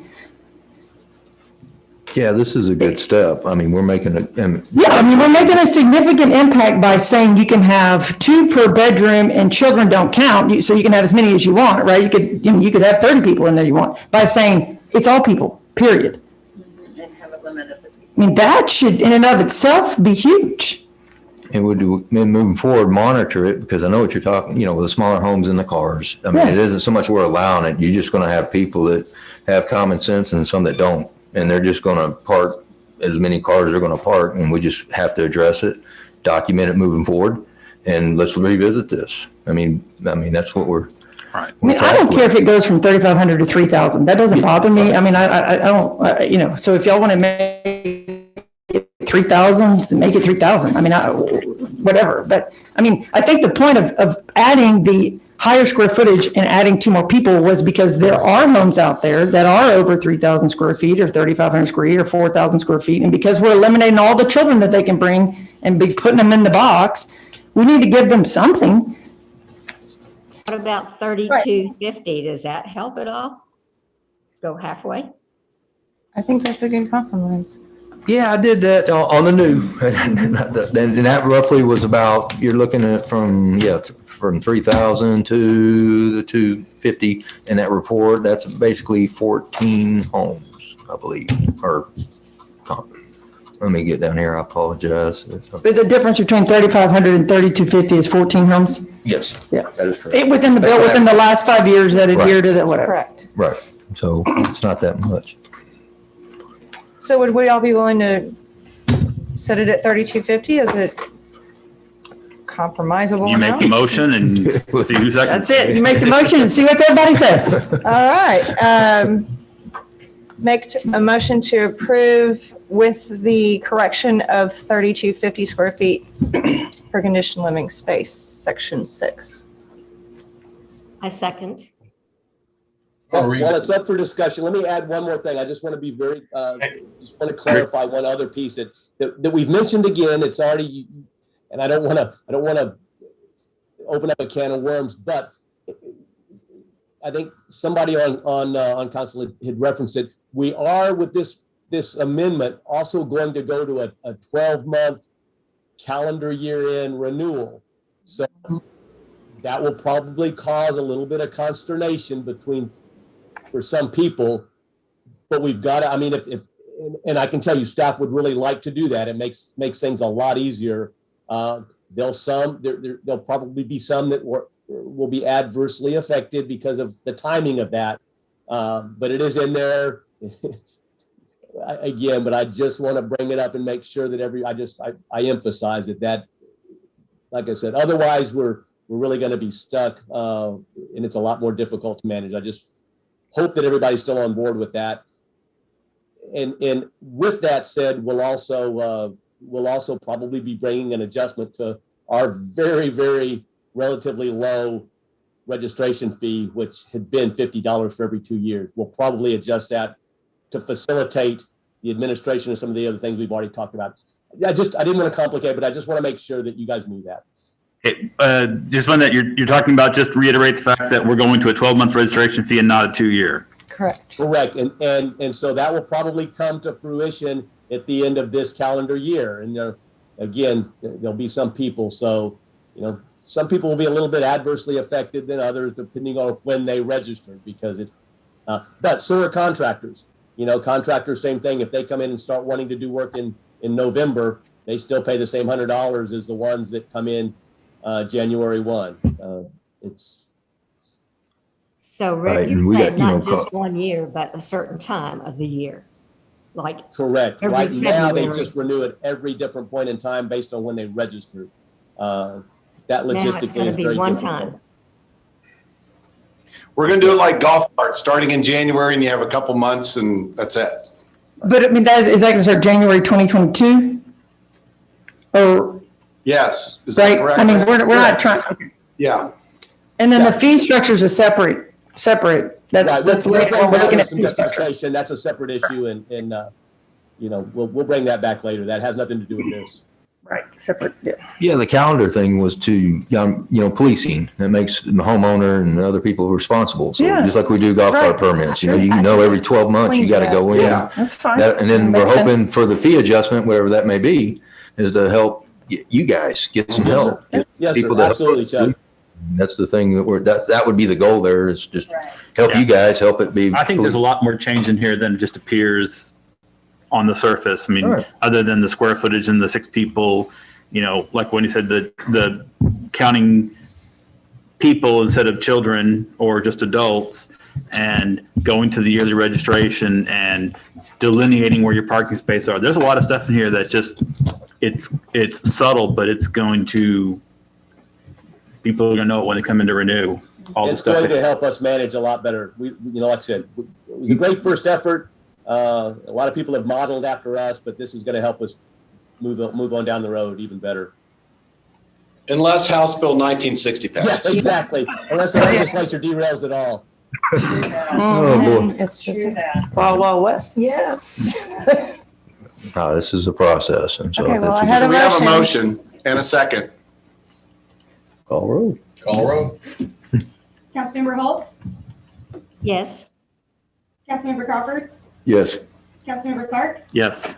Councilmember Owens, Yes. Councilmember Solomon, Yes. Mayor Pro Tem Moore, Yes. Mayor Beyond. Yes. Motion carried. Item J is a resolution. This one we're pulling, Mayor. Pulling that one? Or we're going to push it to, we got to redo the RFP. Okay. So we're going to pull it, or what are we, Yeah, okay. tabling it? We're I gonna got you. table it. Table it. J is pulled. Yes, sir. Tabled. Table. Table. K, presentation, general discussion from Brodus Benjamin. on Hurricane Harvey recovery. Hello, everyone. Oh. I hope you're all Hi, doing Ben. well. You guys look a lot warmer than you did last week. Yep. We've all thawed out. Yes. Updates. We'll start with the storm last week, the winter weather. We have submitted our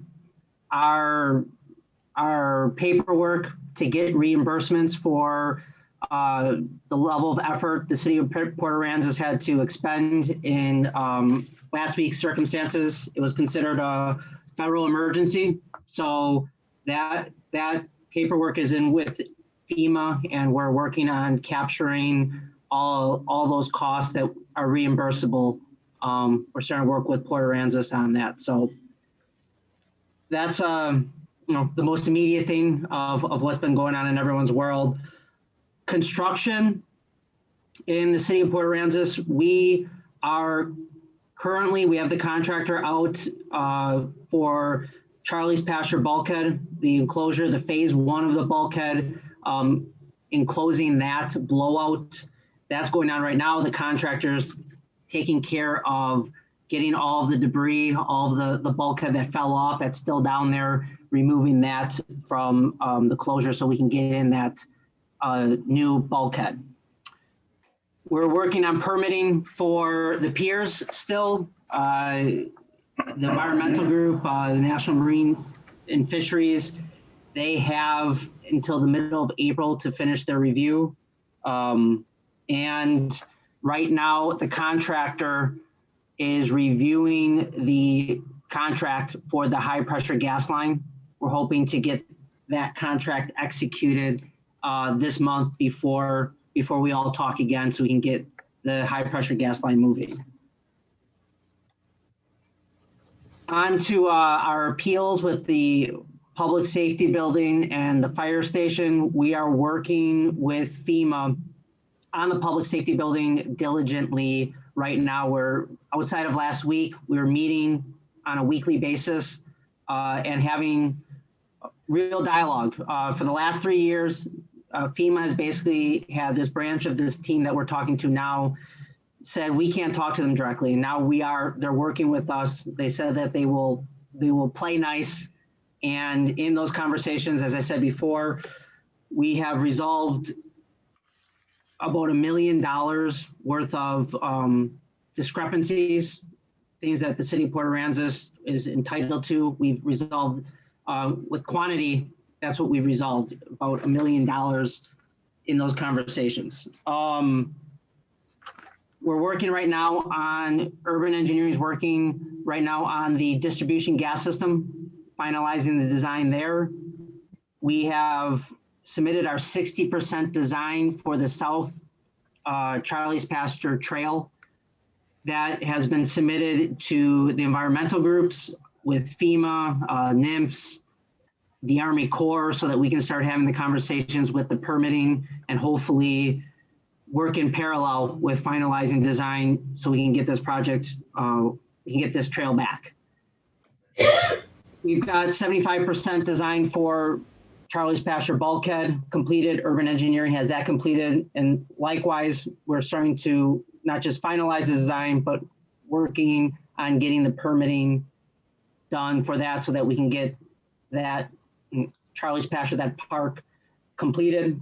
And when it comes to money, in the last month, we have received $140,000 from FEMA. We have another $400,000 in the queue to get reimbursed right now, having our grand total payout to date at $28.2 million. Those are the updates I have for this month. How is the temporary closeout of the bulkhead there in Charlie's Pasture? It's going well. The contractor, you know, the debris down there, it's got rebar stuck to it. So I think it's been taking them a little bit longer than anticipating getting all the old bulk off the bottom, but we haven't had any, they haven't talked about delays or anything. So I think it's going well. They've got all the material out there that I know of. So I don't think we'll have any delays there.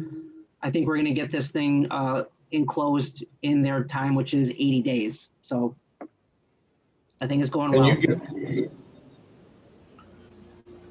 Go ahead. I was done with my statement. Okay.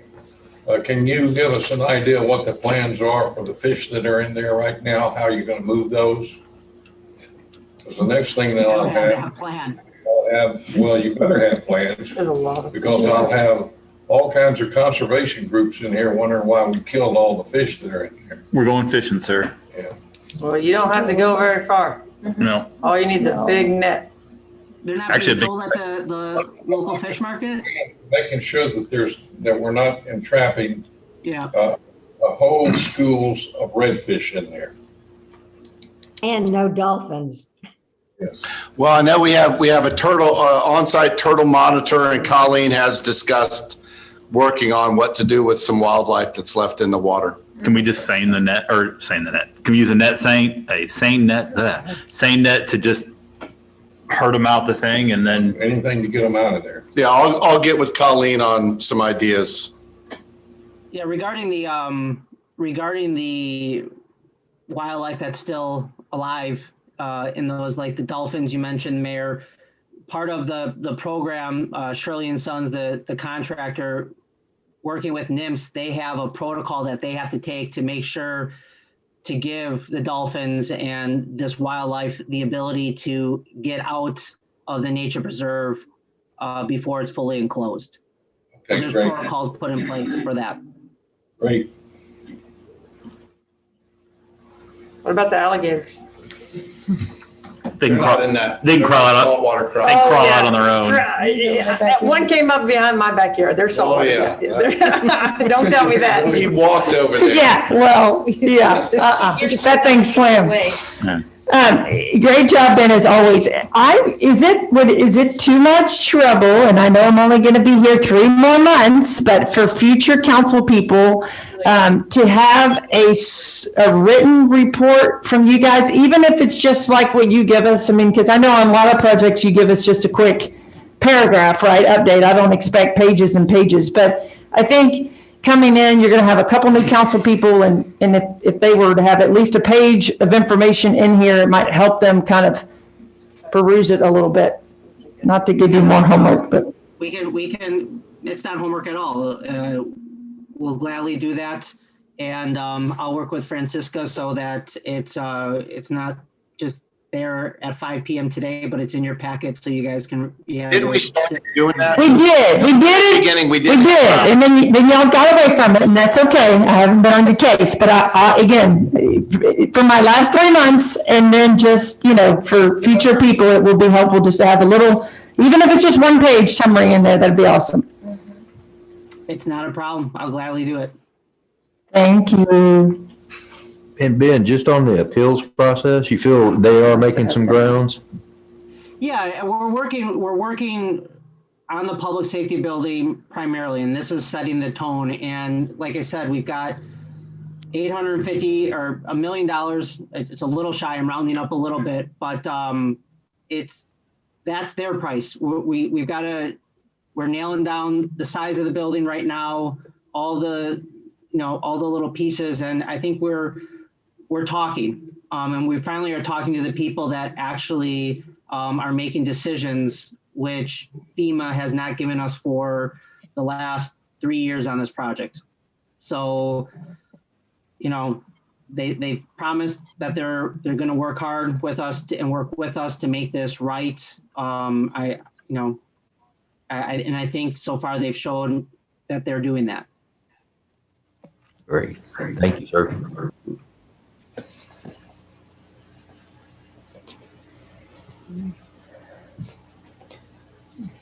Anything Any else? comments? Nope. No? Okay. Thank you, Thanks, Ben. sir. Thank you, Ben. Thanks, everyone. Thank you. Thank you. Bye. All right, let's take a look at item L, which is appointing board members to the Parks and Rec Advisory Board. We only have one applicant, is that correct? Yes, one We have application. one applicant. Okay. I nominate, One position open. yep, I nominate Lisa Ainsley for place 2. No, No, she's not eligible. She's not eligible? I thought it said she wasn't. Oh, No, no, it says she she is? is. Oh, okay. It's I in my thought they packet, said she's the only applicant, Yeah. and, qualified voter. of the Okay, I'm city. sorry. Apologize. I thought they said she wasn't. unless you got someone else you want to recommend. No. Okay, I'm nominating I Lisa. second that. Call roll. Councilmember Crawford, Yes. Councilmember Clark, Yes. Mayor Breon, Yes. Mayor Person Moore, Yes. Councilmember Solomon, Yes. Councilmember Owens, Yes. Councilmember Holt, Yes. motion carried. We do have Mr. Farley that wants to call in for this next agenda item. Who is that? Mr. Farley? Barney? Yes, sir. Put them on. Sure. Trying to get him to call in right now. This is item what? This is going to be This is item M, M. planning and zoning. Since we had a number of people, are we going to do like a straw poll or just give you a list of things and you You guys are tally giving it? me 4. Okay. I got my 4. It's like I'm playing poker, like Texas Hold'em. See which y'all flop.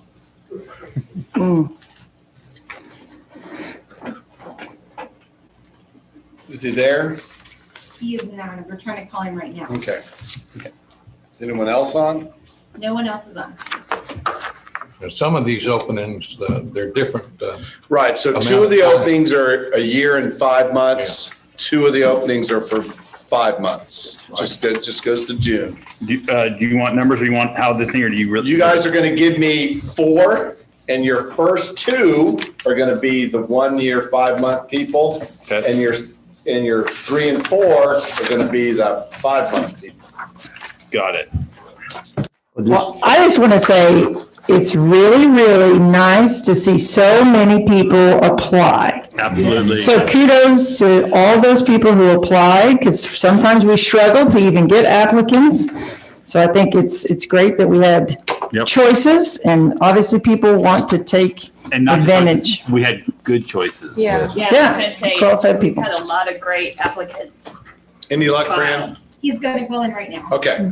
So So the- we'll take Barney's comment first. The longer ones are going to be our 1 and 2. Yep, and the then first- No, 3 the and longer 3. ones are seats. No, I meant like our first. Yeah, the first 2 you choice- read are the ones for the 2 year, and then the second 2 year read are going to be for the Thank you. for the short term That's- or the fill-in positions. Got it.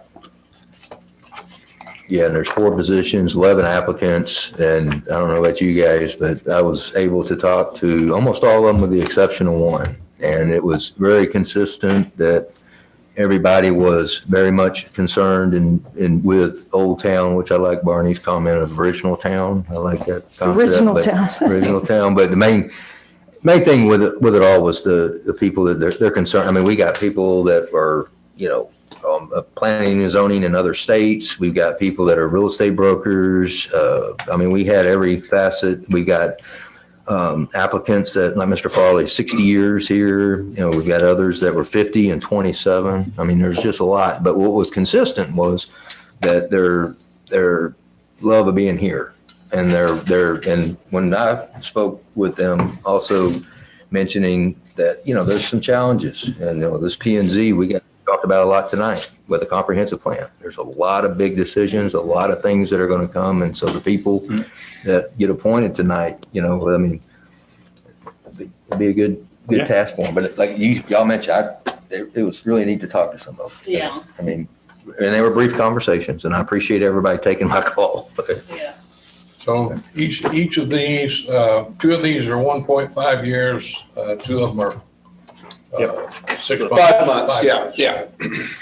So, and this might take 2 rounds of voting. What we'll do is we'll go through the vote. We'll see if someone gets a place, and then maybe we eliminate the very, very bottom, and then we have a second vote. Let me ask you this, do these applicants know how long these terms are?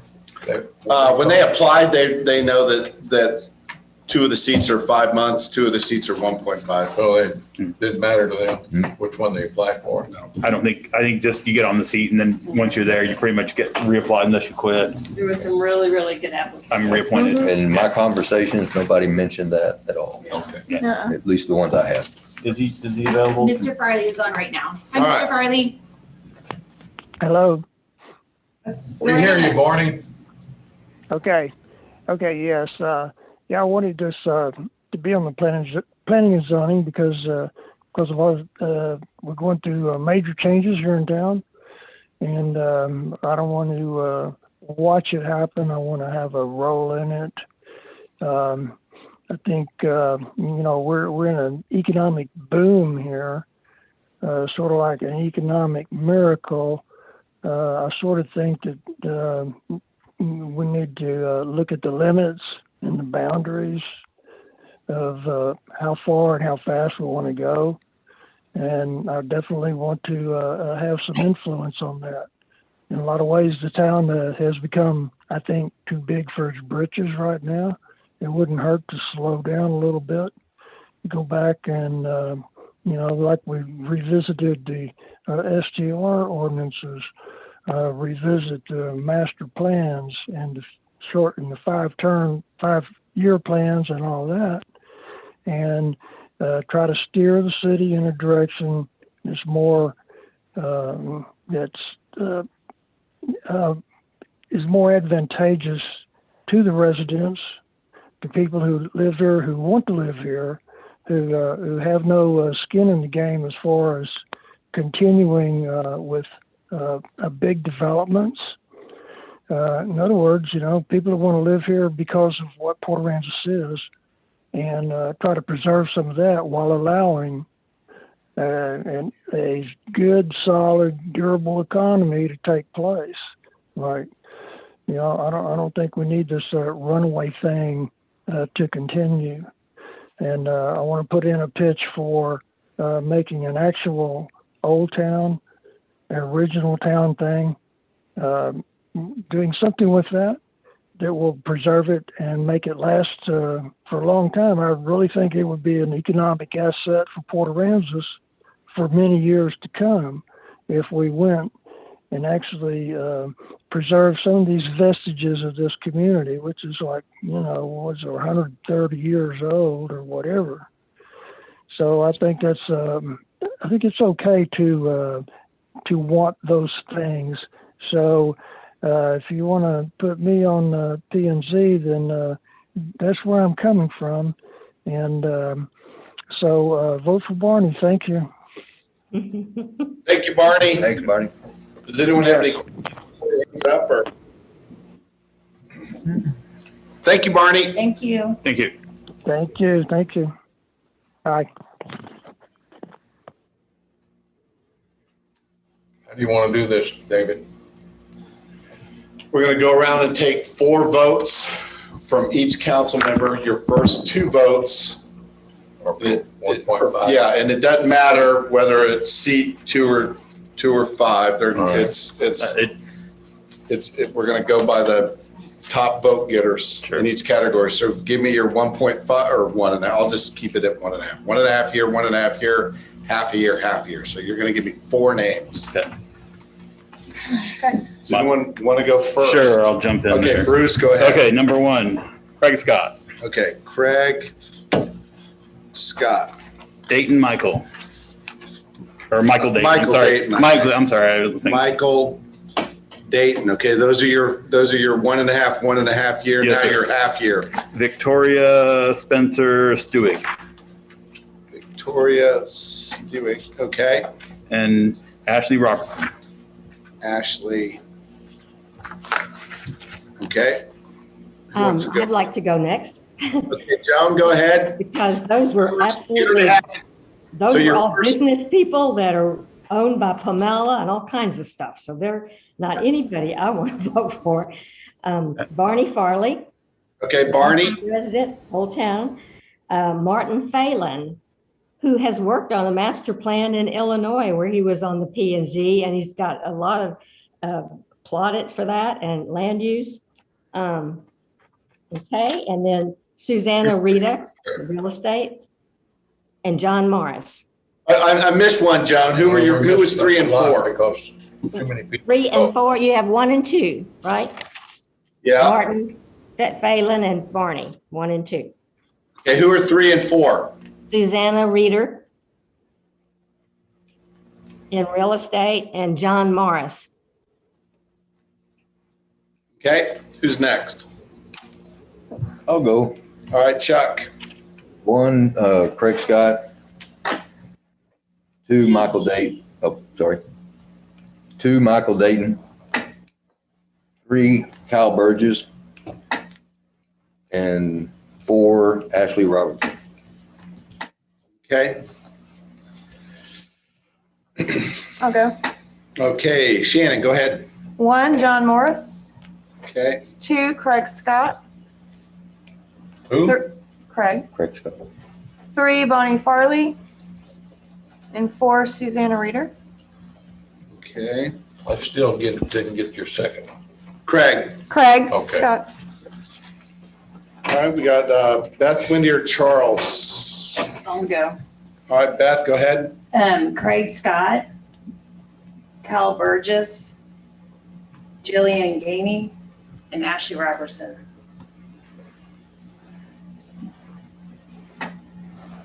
Okay. Wendy?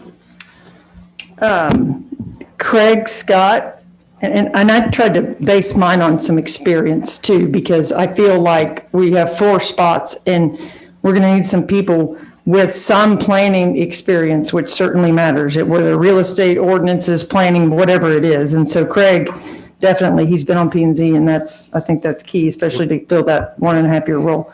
My other one is Mike Dayon. He's got a lot of experience, not necessarily in Port Aransas, but outside of here. And then I also like all the new blood of people that we need to get experience for future council people. Some younger people that are getting involved and want to get involved, I think is super important, because one day we will all be gone, and these people need to start their city volunteer work somewhere. So then I also have Ashley Robertson and Kyle Burgess.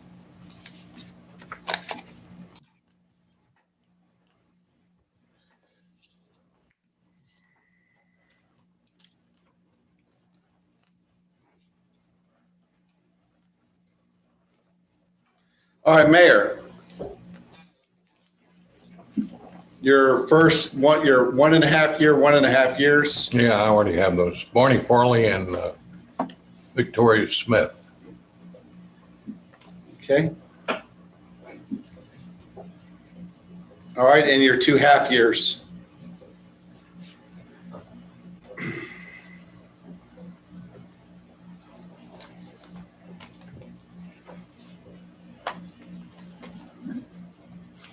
John Morris and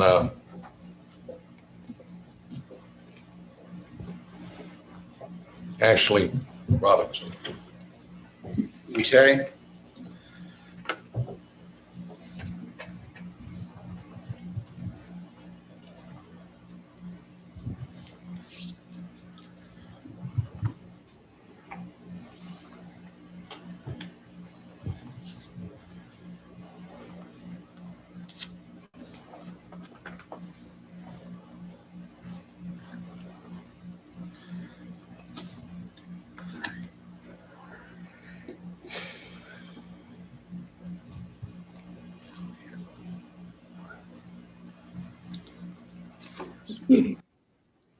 Yeah, flow chart.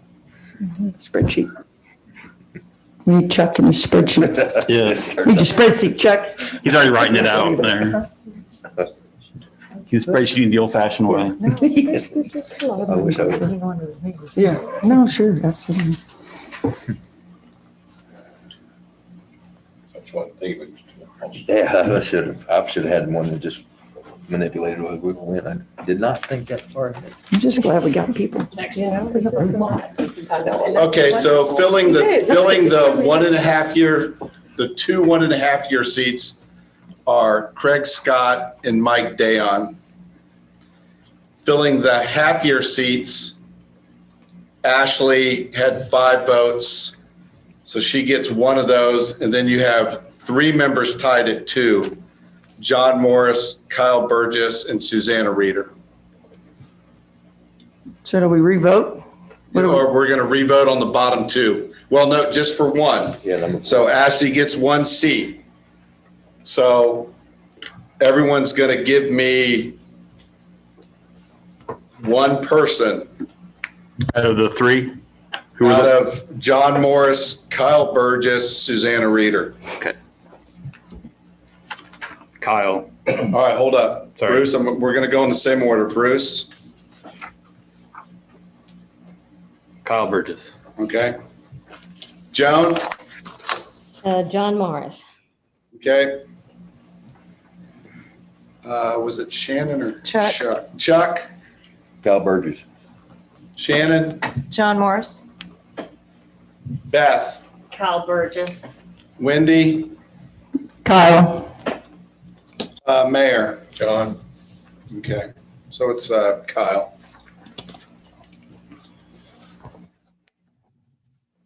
Kyle, Ashley, Craig, Mike.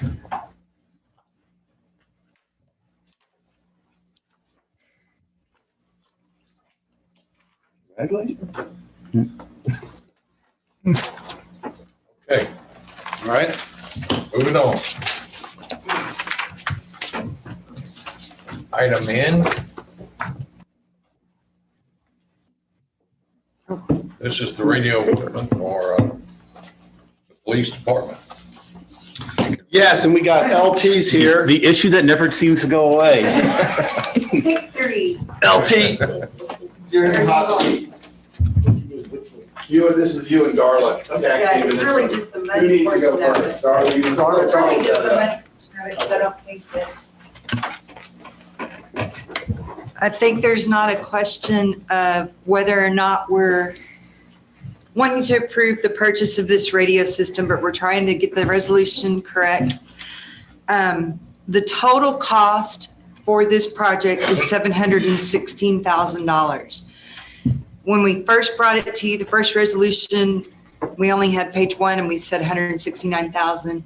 We are going to spend this in several increments in financing. And the whole project is going to be $716,000. We're going to pay $358,000 30 days after the purchase order is released. Then another payment of $89,000 in this fiscal year. And then we have 3 more payments of $89,000 that are due 2 next year and 2 budget years from now. This is at 0% interest. But we really just need the whole purchase approved, not just the first payment. That was the problem when I issued the purchase order. I was like, wait, in our resolution, we don't have authority for the entire purchase. Okay. And so that's really why it's brought back to you for third go around. Didn't we also have to rescind previous, or is that just part of the resolutions where we're rescinding the past two? You're gonna, yes, what we did, we passed the first resolution and then we amended it, I think is how we did it. And now we just want to start from scratch, rescind the first two and pass for the whole thing. And we're very, very sorry for third attempt, but we just want to make sure we have our I's dotted and our T's crossed correctly. Okay, so, and the wording of it is just as stated? Oh, wait, I want to ask a question. Oh, absolutely. LT. Yes, sir. Can you again summarize why we need this? Yes, sir. Glad to. I mean, it's so old that I forget. It's been up there so often. The system that we currently use was purchased in 2009, 2008. It was actually installed in 2010. It was a big regional grant that a bunch of entities in the Coastal Bend got together, and we got on the Corpus Christi radio system. At the time, that technology was probably 15 years old. So now we're, 20 years down the road from the life of this system has now come to an end. They're not going to be supporting and getting any more equipment to be able to do any kind of repairs. Fortunately, the system has been pretty robust. It took very little damage from Harvey. So it's been a really good system. It's been a very robust system. With this upgrade, we'll be doing several things. Number one is we're going to be getting modern equipment that's going to have a 20, 30-year lifespan on it. So we won't have to look at trying to replace it or upgrade it for several years. The second part of that is that we're going to be able to be more interoperable with the surrounding communities. Phase one of this is the Coastal Bend is all upgrading to what they call P25 standard. We're going to a phase two, which is the most modern standard that we have. It will give us the ability to double the amount of traffic that we can put on the radio system. It basically cuts your frequencies in half and allows you to do 2 channels on one. Once that rollout is done, Portland is in the process of upgrading. San Patricio County is in the process of upgrading. The city of Corpus Christi is in the process of upgrading. So once everybody's done with the upgrade, there won't be any need to have different radio patches and things like that. We'll all be able to talk on the same system. When DPS or other state assets come in, they'll be able to switch over to our channel instead of having to use one of the state interoperable channels like we did after Harvey. That will no longer be an issue. They won't have to do that. Phase two of this is we've been working with Corpus Christi and the rest of the region. We've kind of formed a radio coalition for the Coastal Bend. Phase two of that is going to be along the 37 corridor up to San Antonio, across over into Austin, and then eventually down into Houston, to where we'll have radio communication all through that corridor. In case we have evacuations that we need to send people with, they'll be able to talk all the way from San Antonio directly back here to Port Aransas. Oh, that's cool. So that's one of the phases that we're working on rolling out. This is just phase one of it, getting our system up to standards. We're going to have connectivity with everybody in the Coastal Bend. We're going to build kind of a ring of stuff, kind of like we do with our 911 system. So if you lose one leg of it here, it just reroutes the other way around and gets back to you. So we'll go through San Patricio County and Portland this direction, and we'll go through Corpus Christi that way. So if anybody in that ring loses a connection, they can pick it up another way. So it's going to be a much more robust and a much easier system to use, and it should service us for at least the next 20, 30 years. Is Nueces County on this system? Yes, ma'am. Okay, Yeah. so our constables are already on this system. They are, and the way that they originally built out the system, the city of Corpus Christi partnered with the RTA and Nueces County to kind of build Metrocom, where they combined all the dispatch centers and all of that back in the late 80s, early 90s, somewhere in there when they first did the system. With the radio coalition, we're kind of changing the players in that game. The port's going to be on board with it or brought into it. The RTA is going to continue. The Nueces County, Portland, Port Aransas, San Patricio County, and the city of Corpus Christi are all going to be have equal voting rights in this now, as opposed to we're kind of stuck right now with the three players, Corpus, Nueces County, and the RTA. They dictate who does what on the system. This is going to change all of that. We'll have control over our system. We'll be able to do all our own programming. We'll be able to allow or disallow anybody that we want to participate in it. One of the plans also is to try to bring the school in on it, to put them on the system. This will give us more capacity to allow that to happen. I've had conversation with the school in the past. We're going to kind of try to phase that in. It's expensive to do. The equipment's expensive. Our portable radios are $2,500 a piece. Our mobile radios are around the same kind of deal. So, it's going to take a little bit, but we should be able to phase them in and step them in and get them on board as well. Okay, good. Any questions for him? Sure. Thank you very much. And so just Darla, or just curiosity, so we're going to write, what is it? Wells Communication or whatever, a $700 and something thousand check, and they're going to finance it. Well, I'm sorry. I guess never mind. I answered that was a stupid question. Never mind. Okay. All right. Motion to approve. Second. I'll second. Call the roll. Councilmember Owens, Yes. Mayor Tim Moore, Yes. Councilmember Solomon, Yes. Councilmember Clark, Yes. Councilmember Crawford, Yes. Councilmember Holt, Yes. Mayor Beyond. Yes. Motion carried. Item O, discuss and take action to approve the 2021 first quarter investment report as presented by the Finance Department.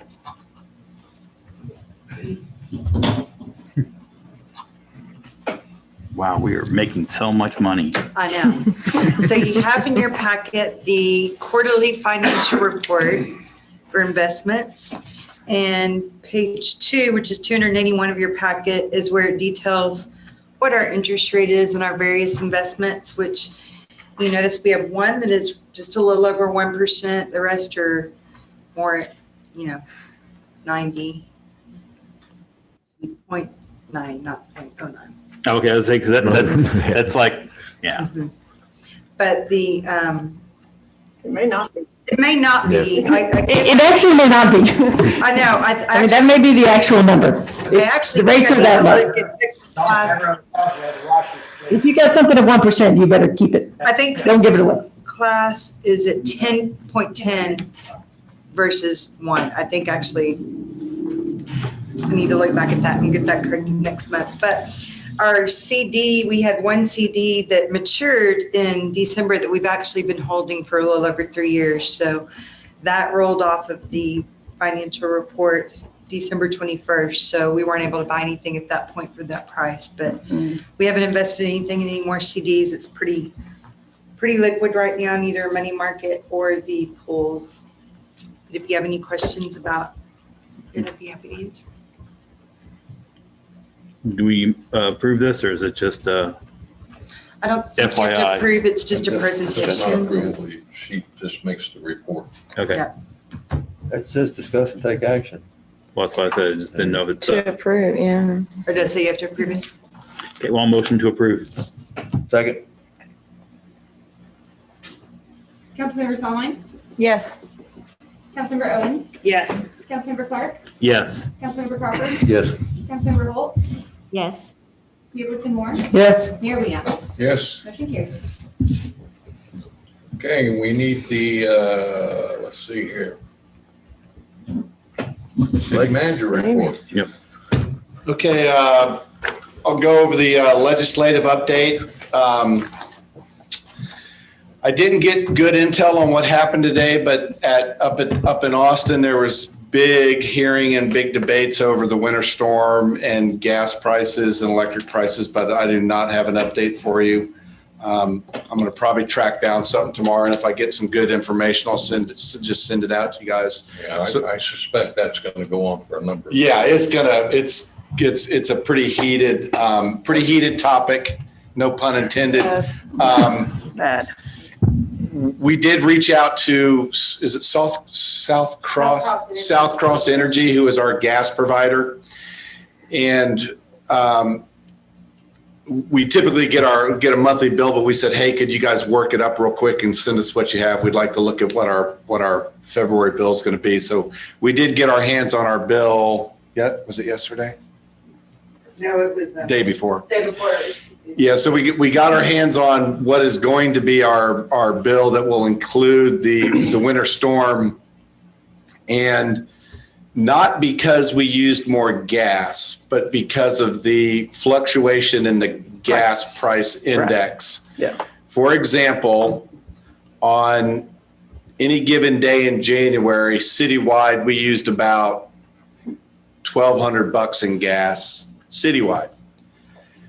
On Wednesday, the 17th, our gas bill was $65,000 Whoa. citywide. That's what happened, the price of natural gas last week. Oh, 126,000 that day. Yeah, that was the big one. And and what was the BBM MTU? MBT was $400. Yeah, but what day did it drop down to 314? It's right back down to 384 Yeah. on February 20th. Right. But what did, there's one day where it dropped down to like 314 or 321? Well, it started the month at $2.70, Yeah. $2.70. Right. Yeah. And on the 17th, it was $400 per BTU. Yeah. Yeah. I can tell you what So- our bill was last month compared to what we think it's in. Yeah, what is it? So last month, our bill was $47,000. It's about 1,200 a day. I have budgeted $300,000 for the year for a gas price purchase. Our bill, I'm estimating the last days of the month to be around $1,500. It's going to be probably around $662,000. Whoa. Oh, my God. Holy Twice the cow. year annual. That's crazy. Who's going to pay for that? Well, that's what they're finding out in Austin right now. Right. Wow. Guess what Houston's bill was? Oh, well, Corpus had one day that was. Can you imagine what this Yeah, like a big Corpus had city? $13 million one day. Oh, my God. Theirs is roughly the same. They're seeing like a multiplier of 8 or something like that, whatever it is. But last year we yeah. spent $290,000 for the year, and we're looking at $662,000 for 1 month. yeah, so it's a big issue. The mayor wrote letters to Cole, Course, and Hunter yesterday. We got those letters up in time for the hearing. Both of them responded, thanks. We're getting them into the minutes, getting them into the hearings. So we'll keep working it. But like I said, it's not just little old Port A. Oh, yeah. But that doesn't mean Yeah. that you shouldn't stream like. Oh, no, we're going to Stream like stuff too. Oh, yeah. We're gonna yell Oh, at it's people who crazy. run variable gas or electricity rates, we're getting $1,000 a day power bills just to run their little space heater. Yeah. Crazy. Not a good time to be on auto debit. Also not a good time to be on a Yeah. variable rate Exactly. electricity. True. Yeah. So There's a lot of people that are. we'll keep you guys monitored as soon as like the mayor said, this is going to go on. This is going to be center stage up in Austin. For a while. But, Yeah. I mean, they're going to expect you to pay, right? That's the problem. I mean, the debate may go on forever, but we're still going to have to write the Yeah, check. they're gonna do something like what we were thinking. What they sent out was like you use a regular average February, take anything extra, put it in an account, divvy it up between everybody, and amortize it over 5 years or something like that. So where everyone's going to get a $25 or a $20 gas surcharge on their bill for the next 5 years every month. Yeah. Something like that. They're at the pass. Yeah, for residents. COB to pay our gas Yeah. bills. Well, this will be my last term, so. So, so we'll be monitoring that very close. Another and Joan, are you there? Another legislative issue that we'd like you guys to weigh in on is the Port of Corpus Christi's legislation. We've discussed it at length before. That's the one where they're requesting additional land uses other than industrial. In other words, they want to take away our right to harbor. Well, I think for now, the way the port did reach out to me, they're going to, instead of trying to go out and get a blanket legislative action for just all their territory, they're requesting cities to opt in, meaning that they will list cities by name that are going to participate in the legislation, and those that are not listed, port land within your city is not affected. So my recommendation would be that you guys vote to opt out. So we would need a motion to opt out of Port of Corpus Christi land use legislation for the 2021 legislative cycle. Okay, and that's for the next I meeting. would like to make that motion to opt out of the Port of Corpus Christi's proposed legislation for 2021. Okay. Legislation. Is that something? Shouldn't we have done that? Can we do it right now? You can do it right now. Well, I'll second it then. Okay. Now I have a question on, sure, before we take a vote. I don't think you can take a vote because it's not an action item on the agenda. It's not? Yeah. And it's in the city manager report, so it's not. All right, we'll get it on for March. Yeah, please do. Yeah. We need to. Okay. So on this legislation, I did read it in the very last section 5, which is the 5th page of it. It says this act takes effect immediately if receives a vote of 2/3 from all members elected to each house, as provided by section 39, article 3, Texas Constitution. If this act does not receive the votes necessary for immediate effect, this action takes effect September 1st. So it goes into effect no matter what happens, rather the legislature votes for it or votes against it, it still passes. Is that correct? No. That's what it says No, right there. That's just what they say. Well, I mean, but I don't know how that works. It's like saying that, we're going to raise everybody's tax rate, and either you vote against it or you vote for it, it's going to happen at this date or now. I mean, that's exactly what that says right there. Well, that doesn't mean it's true though, just because it says. Well, I'll bring this to you guys in 2-3 weeks. Okay. Fine. Other legislative issues. I just printed out the latest from TML Watch. House Bill 749, that's the community censorship. That's the guy Middleton, who's, is it Beaumont? Is it Beaumont? Yeah. Yeah, he's the one that's anti-spending for lobbyist fees, so we're keeping a close watch on that one. Actually, I've heard some of his radio commercials or advertisements or whatever. It says if you're vote against your state spending money for religion, all doing is raising your taxes. There's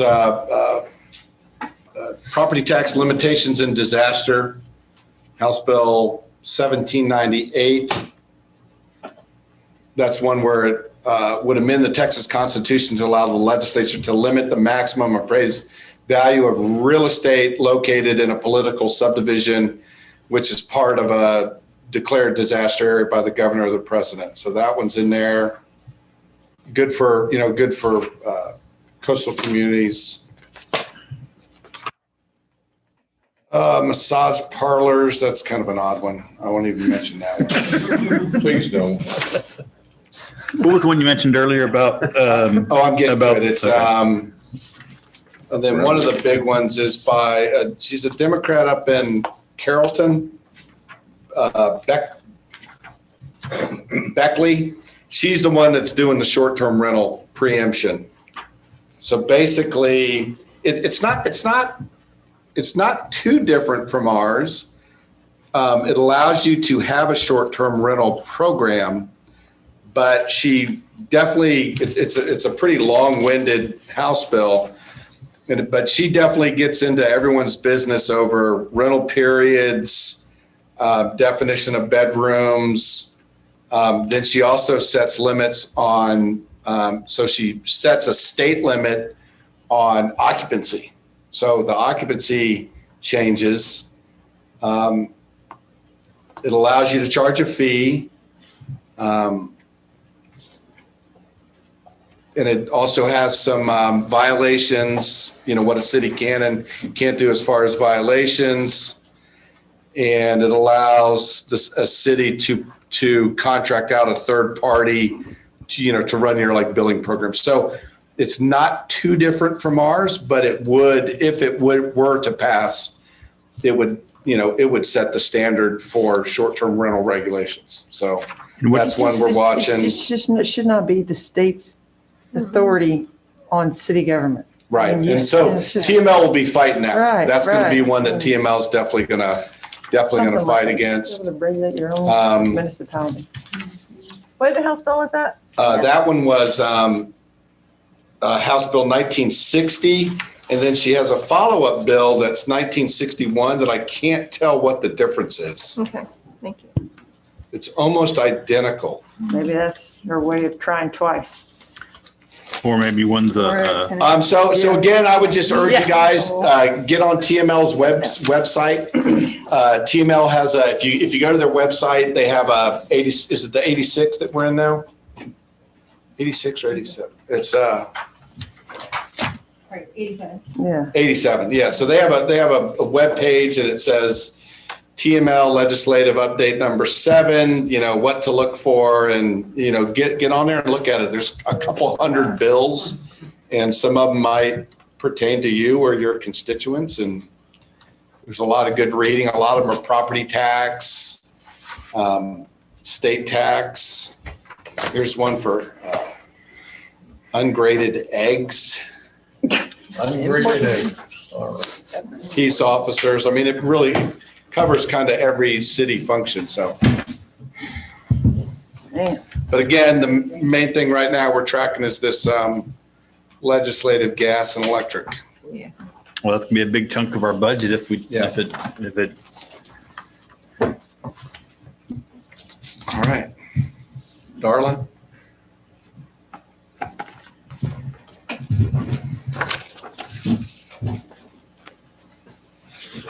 Yeah. That'd be $300,000 for a year. You have the financial report in your packet. We had our auditors here conducting our annual audits the last 3 days. They left today, and I actually have a questionnaire that I have to give to one of you before you leave.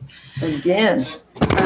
Yes, Beth was the chosen one this year. So Yay, Beth. yeah, One final. You won the lottery. Stab at it. I've got a prize for you.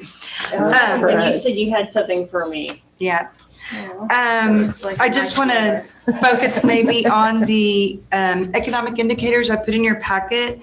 Last year, we had our best year ever for hotel motel tax, collecting over 5.3 million. For our first 4 months of the year, we are blowing and going above last year. We were 39% ahead for the month of December. So we are looking at 113% better tax than we had last year. I'm surprised because it didn't feel 40% up for December. It felt like December was kind of Right slow. now, and we report on actual cash collections. Right. It's not accrued to the month of rental. So if somebody does pay late, then it goes on actual cash collections. So, if you actually took it back to the month of rental by these people that pay late, because by law, we can't charge late fees till 60 days past the due date, actually. The sales tax, though, last year, we weren't running in correlation to the hotel motel tax of seeing the increase. And this year that has improved. We're up 25% for the month of December, and we're up almost 32% for the first 4 months of the fiscal year. So that was really good news on the sales tax. Our first vanity plate order was a little over 400 plates, and we expected them here today, but I think we've gotten a little bit of weather delay due to UPS. Maybe they'll come tomorrow. If not, they should be here by Monday for anybody that's looking out for those. And we're golf carts. I think people are starting to gear up for spring break. We did well over 100 today. Oh, that was like 150 or something. We figured Cindy's last day, she could do a lot of golf carts. So if you have any questions about anything else, I'll be happy to answer. The harbor slip rentals? That was a big number. It was, Quarterly. if you look though, if you compare the month of, you've got to look at the month of January compared to the month of December, because we billed just a few days later this year. Gotcha. But still, our quarterly, we're a lot fuller than we were last year, and we went up on our rates. So our quarterly bill was 207,000 compared to 151,000 last year for the same quarter. Yeah, I'm just going to say to Wendy's point, nothing is just, it doesn't seem like it's been very mild weather until last week. Yeah. So it may have not been like crazy busy, but it's just, every day a little bit We're more. here. I just don't, we're not seeing like the weekend and then out. It's Yeah, all week. maybe that's it. Spread It's out. consistent. Yeah. Yeah, it's just a little more consistent, as to say. I can than- tell you driving home on Friday afternoons, because I drive down the Island Road, they're coming in for the weekend too, though. Yeah. Because it looks almost like a summer every Friday when I drive home. Wow. It's really bizarre, the people just pouring into town at 5:30 Yeah. every Friday afternoon. It's surprising to me. Even the Friday before Uri, there were people coming in. They're coming for the big freeze here. So if you have any questions. I thought it was gonna be called Snowvid. Hey, that'd been a good one. We are calling it that, but. Any questions for Darla? No, thank you. No, thank you. Y'all did a great job. Yep. Police. RT. Or LT. Okay. Okay, what do we got? We got January's monthly report. This has been kind of consistent over the last several months. We're seeing everything kind of steadying out a little bit. It's a little bit slower than we've seen the last couple of years, but it's kind of starting to average out and kind of rebound where we were before COVID. I think the biggest significant thing is we've hired a couple of more people. We've got another full-time animal control. She's in training and doing really well. And I put another dispatcher on. And she's really new. She's only been with us for a couple of weeks and she's in training. So she's about to get an eye opener in the next week or so.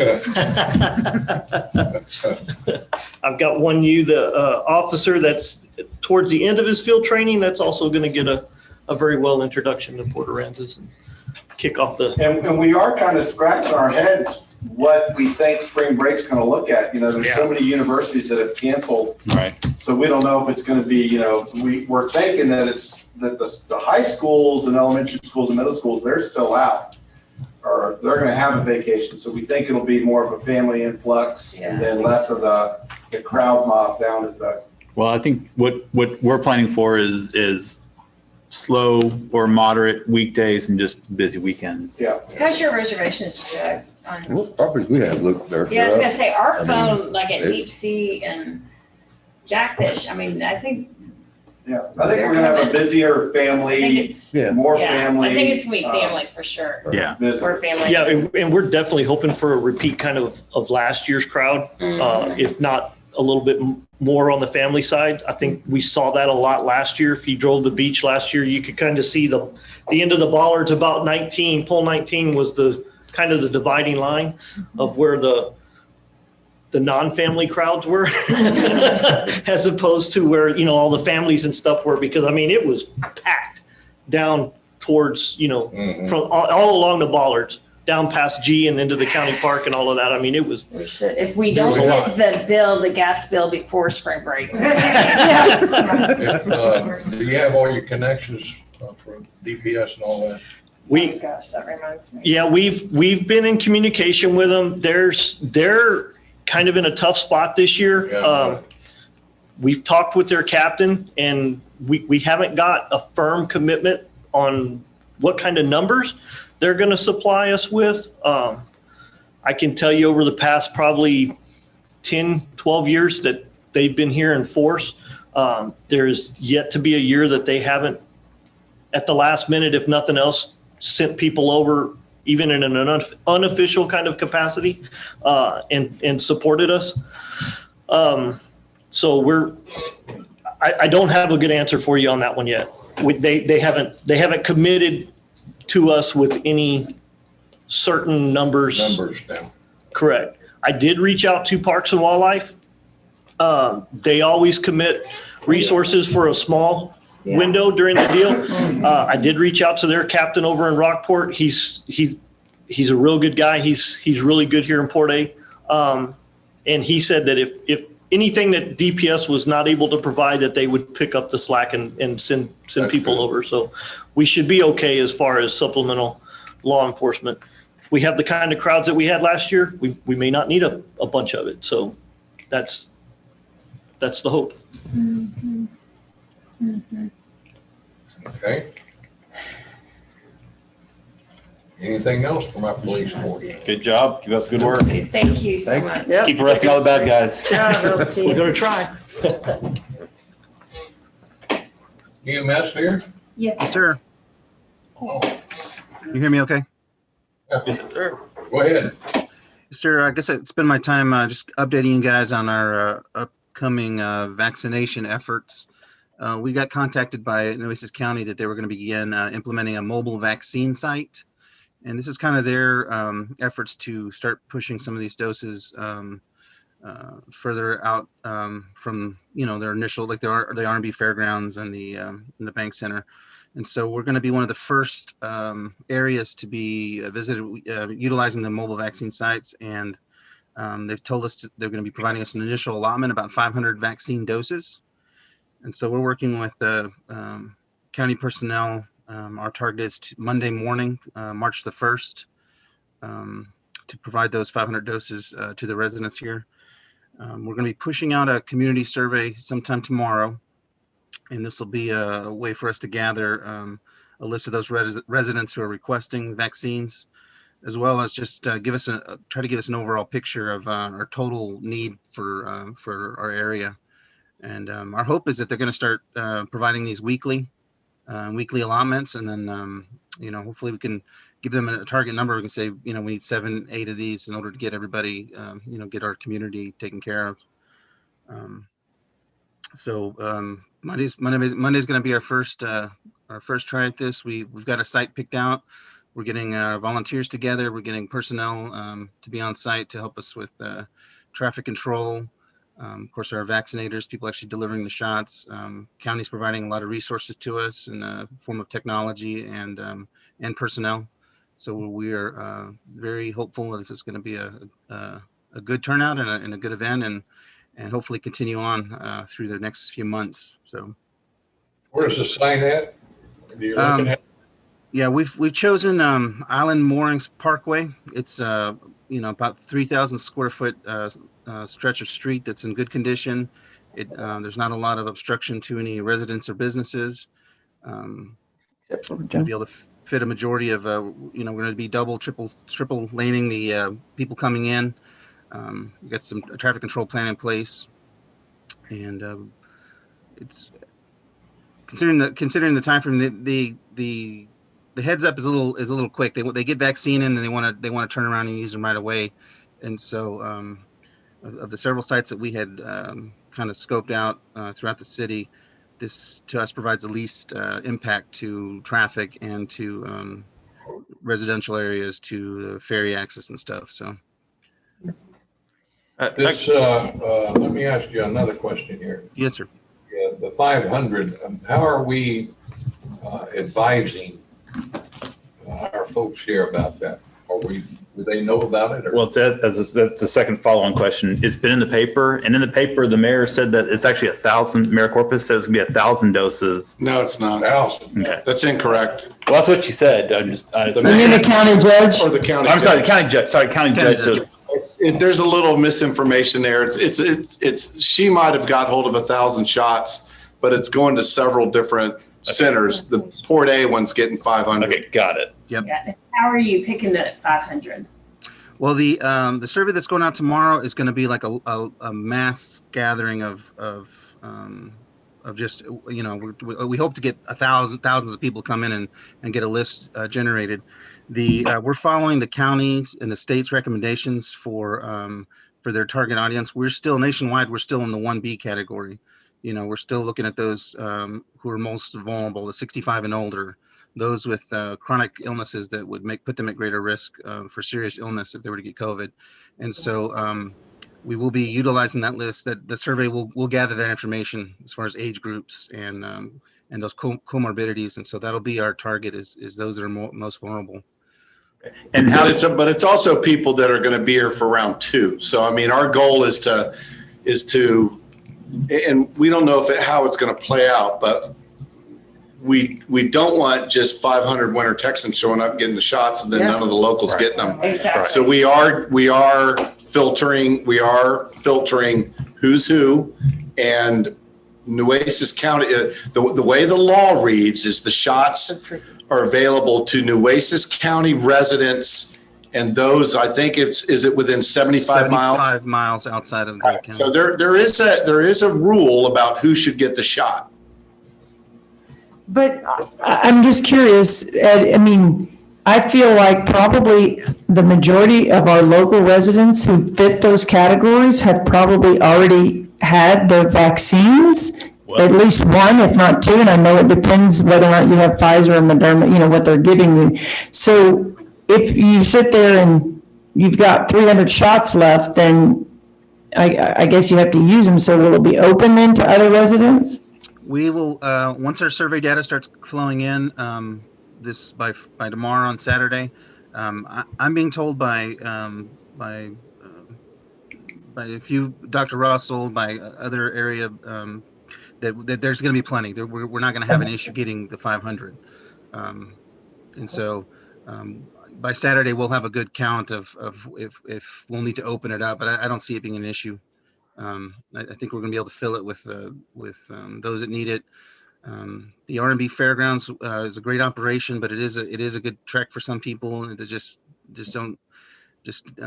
can't make the effort to get out there and then wait in line so long. That's what I've been hearing a lot. It's like, when are we going to get a closer site, and so this is an opportunity to bring it in closer, and I don't think we're going to have an issue hitting that number. But we will the key thing about all this is utilizing every dose we get. And so we are going to ask for more than the 500. We will have a certain percentage of 50, 60 to come in extra and say, look, we can't guarantee that you'll get a vaccine, but in the event that we have some no-shows or we have additional vaccine, because they are able to draw more dose out of each vial sometimes, just depending on the personnel on site. And so we may have extra doses that we can give out. So we'll have some additional people, recipients on site in the event that we do have extra vaccines. So my concern is you're talking about 500 people on Island Orange Parkway. Right. We're going to attempt to stagger their arrival. We've calculated about 250 cars that we can bring into Island Orange Parkway if we stack them in lanes. We have to hold them for about 15 minutes so that we can check for adverse reactions, but I think we can get it flowing pretty good where we can try to limit the amount of overflow traffic onto 361. So it's my concern isn't that. My concern is that this is Thursday and you're going to do this on Monday. Yes, sir. And this is the first time anybody's heard about it. Well, that's not necessarily true, but yes. I have a question, just to follow up. Who has heard about it? I've heard about it, and we have not pushed it out. We have not pushed out the official date because we're just getting the shots Tuesday, and we have to set this thing up. There's so much coordination involved. So we have to get it very dialed in before we tell everyone, hey, Monday we're doing shots. This is Thursday and that's Monday. Maybe we're rushing it a bit. Well, I think that what you're gonna find out is if we don't fill it up in Port Aransas, you're gonna have people from Aransas Pass, Corpus, Padre Island. I mean, there's not a problem with commit. So I know my brother and his wife went to sign up for the one in Robstown, and they opened it up within about 4 hours. It completely filled out, and that was 5,000 or 10,000 shots, and that was out in Robstown. So, I mean, I understand. The demand is there. I understand the concerns with the short notice, but it is a moving target because they get notification of when it's shipped on a Thursday, and they know it's coming in on a Friday, and they want to give it on a Saturday. So it's a be ready for us, and we'll let you know 24, 48 hours in advance when we're ready to go. So it's How are we letting people know? When you say survey, Ed, where is that going to? Is it going to be the South Jetty how are people going to get that survey or get access to information? It'll be a shareable link. We're going to get it posted on the city website, and then we'll have send a copy of the link to the Jetty to all our area partners. We'll get it out on social media, and it'll gather, collect into a database, and then the database we'll use the database information and then send out notifications to the 500 recipients, what time to be there, what they need to bring, what time to arrive. And then upon arrival, the Nueces County will. Over there. Yeah, I was gonna say. Well, It's been a busy So week. how many, if you get an applicant that's over 65 that had the first dose but needs a second? So we've asked that question to the county, and then hopefully tomorrow I'll get an answer on that, because we don't want to disrupt their allocation. Like they've already received a first dose and they're in the system, and the system knows to alert them when their second dose arrives. And so we did pose that question to them, whether or not this is a first dose vaccination only, or if we have some people that are due for their second dose, can they get it at this site? So we will find out about that shortly. My wife. Fran, who we get feedback? I'm sorry? I'm sorry, could you repeat that? No, I didn't hear what you said, sir. I said that my wife has already been notified that Friday she gets her second dose in Robstown. So her dose is already allocated at the Robstown event. I mean, it'd be great if we can, if we have room to get second doses to people that need them close, but we don't want to disrupt an allocation that may be already present somewhere else. So. Well, that's the upside is if you get your shot in Port Aransas, your second dose will probably be in Port Aransas as well. Yeah. Yeah, this is a big lift for us. I mean, it's eating Ed alive and Rick and our emergency management team. So we're working daily on it, and but it's something we really want to pull off. Yeah. We really want to have it out here, and I really appreciate it no matter what, because I am definitely going to sign up. How do you sign up? You're not 65. Their medical conditions. You can be fat and get on there. It is. It's one of the medical conditions says. Well, if you're fat, you're a 1B category. I got mine. Well, it is. We need to be aware that. I mean, recently we had a colleague. She was early 40s, passed away from COVID complications, and so it's when they say chronic health conditions, it can affect your survivability. So it's, we don't want to make light of those who do have chronic conditions, because they are in the group. They're in that group. So the track record shows you guys will get this. You'll nail it, and then the next time when the next 500 comes, we'll even be able to better do it. So that's that way. Yeah, it's a good start. Hopefully Yeah, you guys. we'll knock it out, and then we'll get more. Yep. Thank you, Ed. Yeah. Thanks, sir. And so that's gonna be on the city website to sign up. We'll get it out. Yep. Okay. It's gonna be webpage, South Jetty. We'll push it out, reverse 911. Well, it's gonna be out tomorrow. Teachers are on a separate, Good luck, Ed. It's going to be a really big job. Yeah. It is. All right. All right, item 12. Any comments? Items for future consideration? That big gas bill is going to be a big problem for our budget. All that sweet extra money we're making is going to go pay the gas companies if that sticks. Yeah, it is.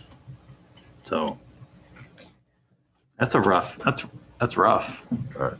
Twice your whole yearly allowance in basically a week. Yeah. There's a lot of families that are going to be going through that too. So Yeah. Well, it's unfortunate for the citizens, I guess, with the gas being low, they probably weren't using very much of it.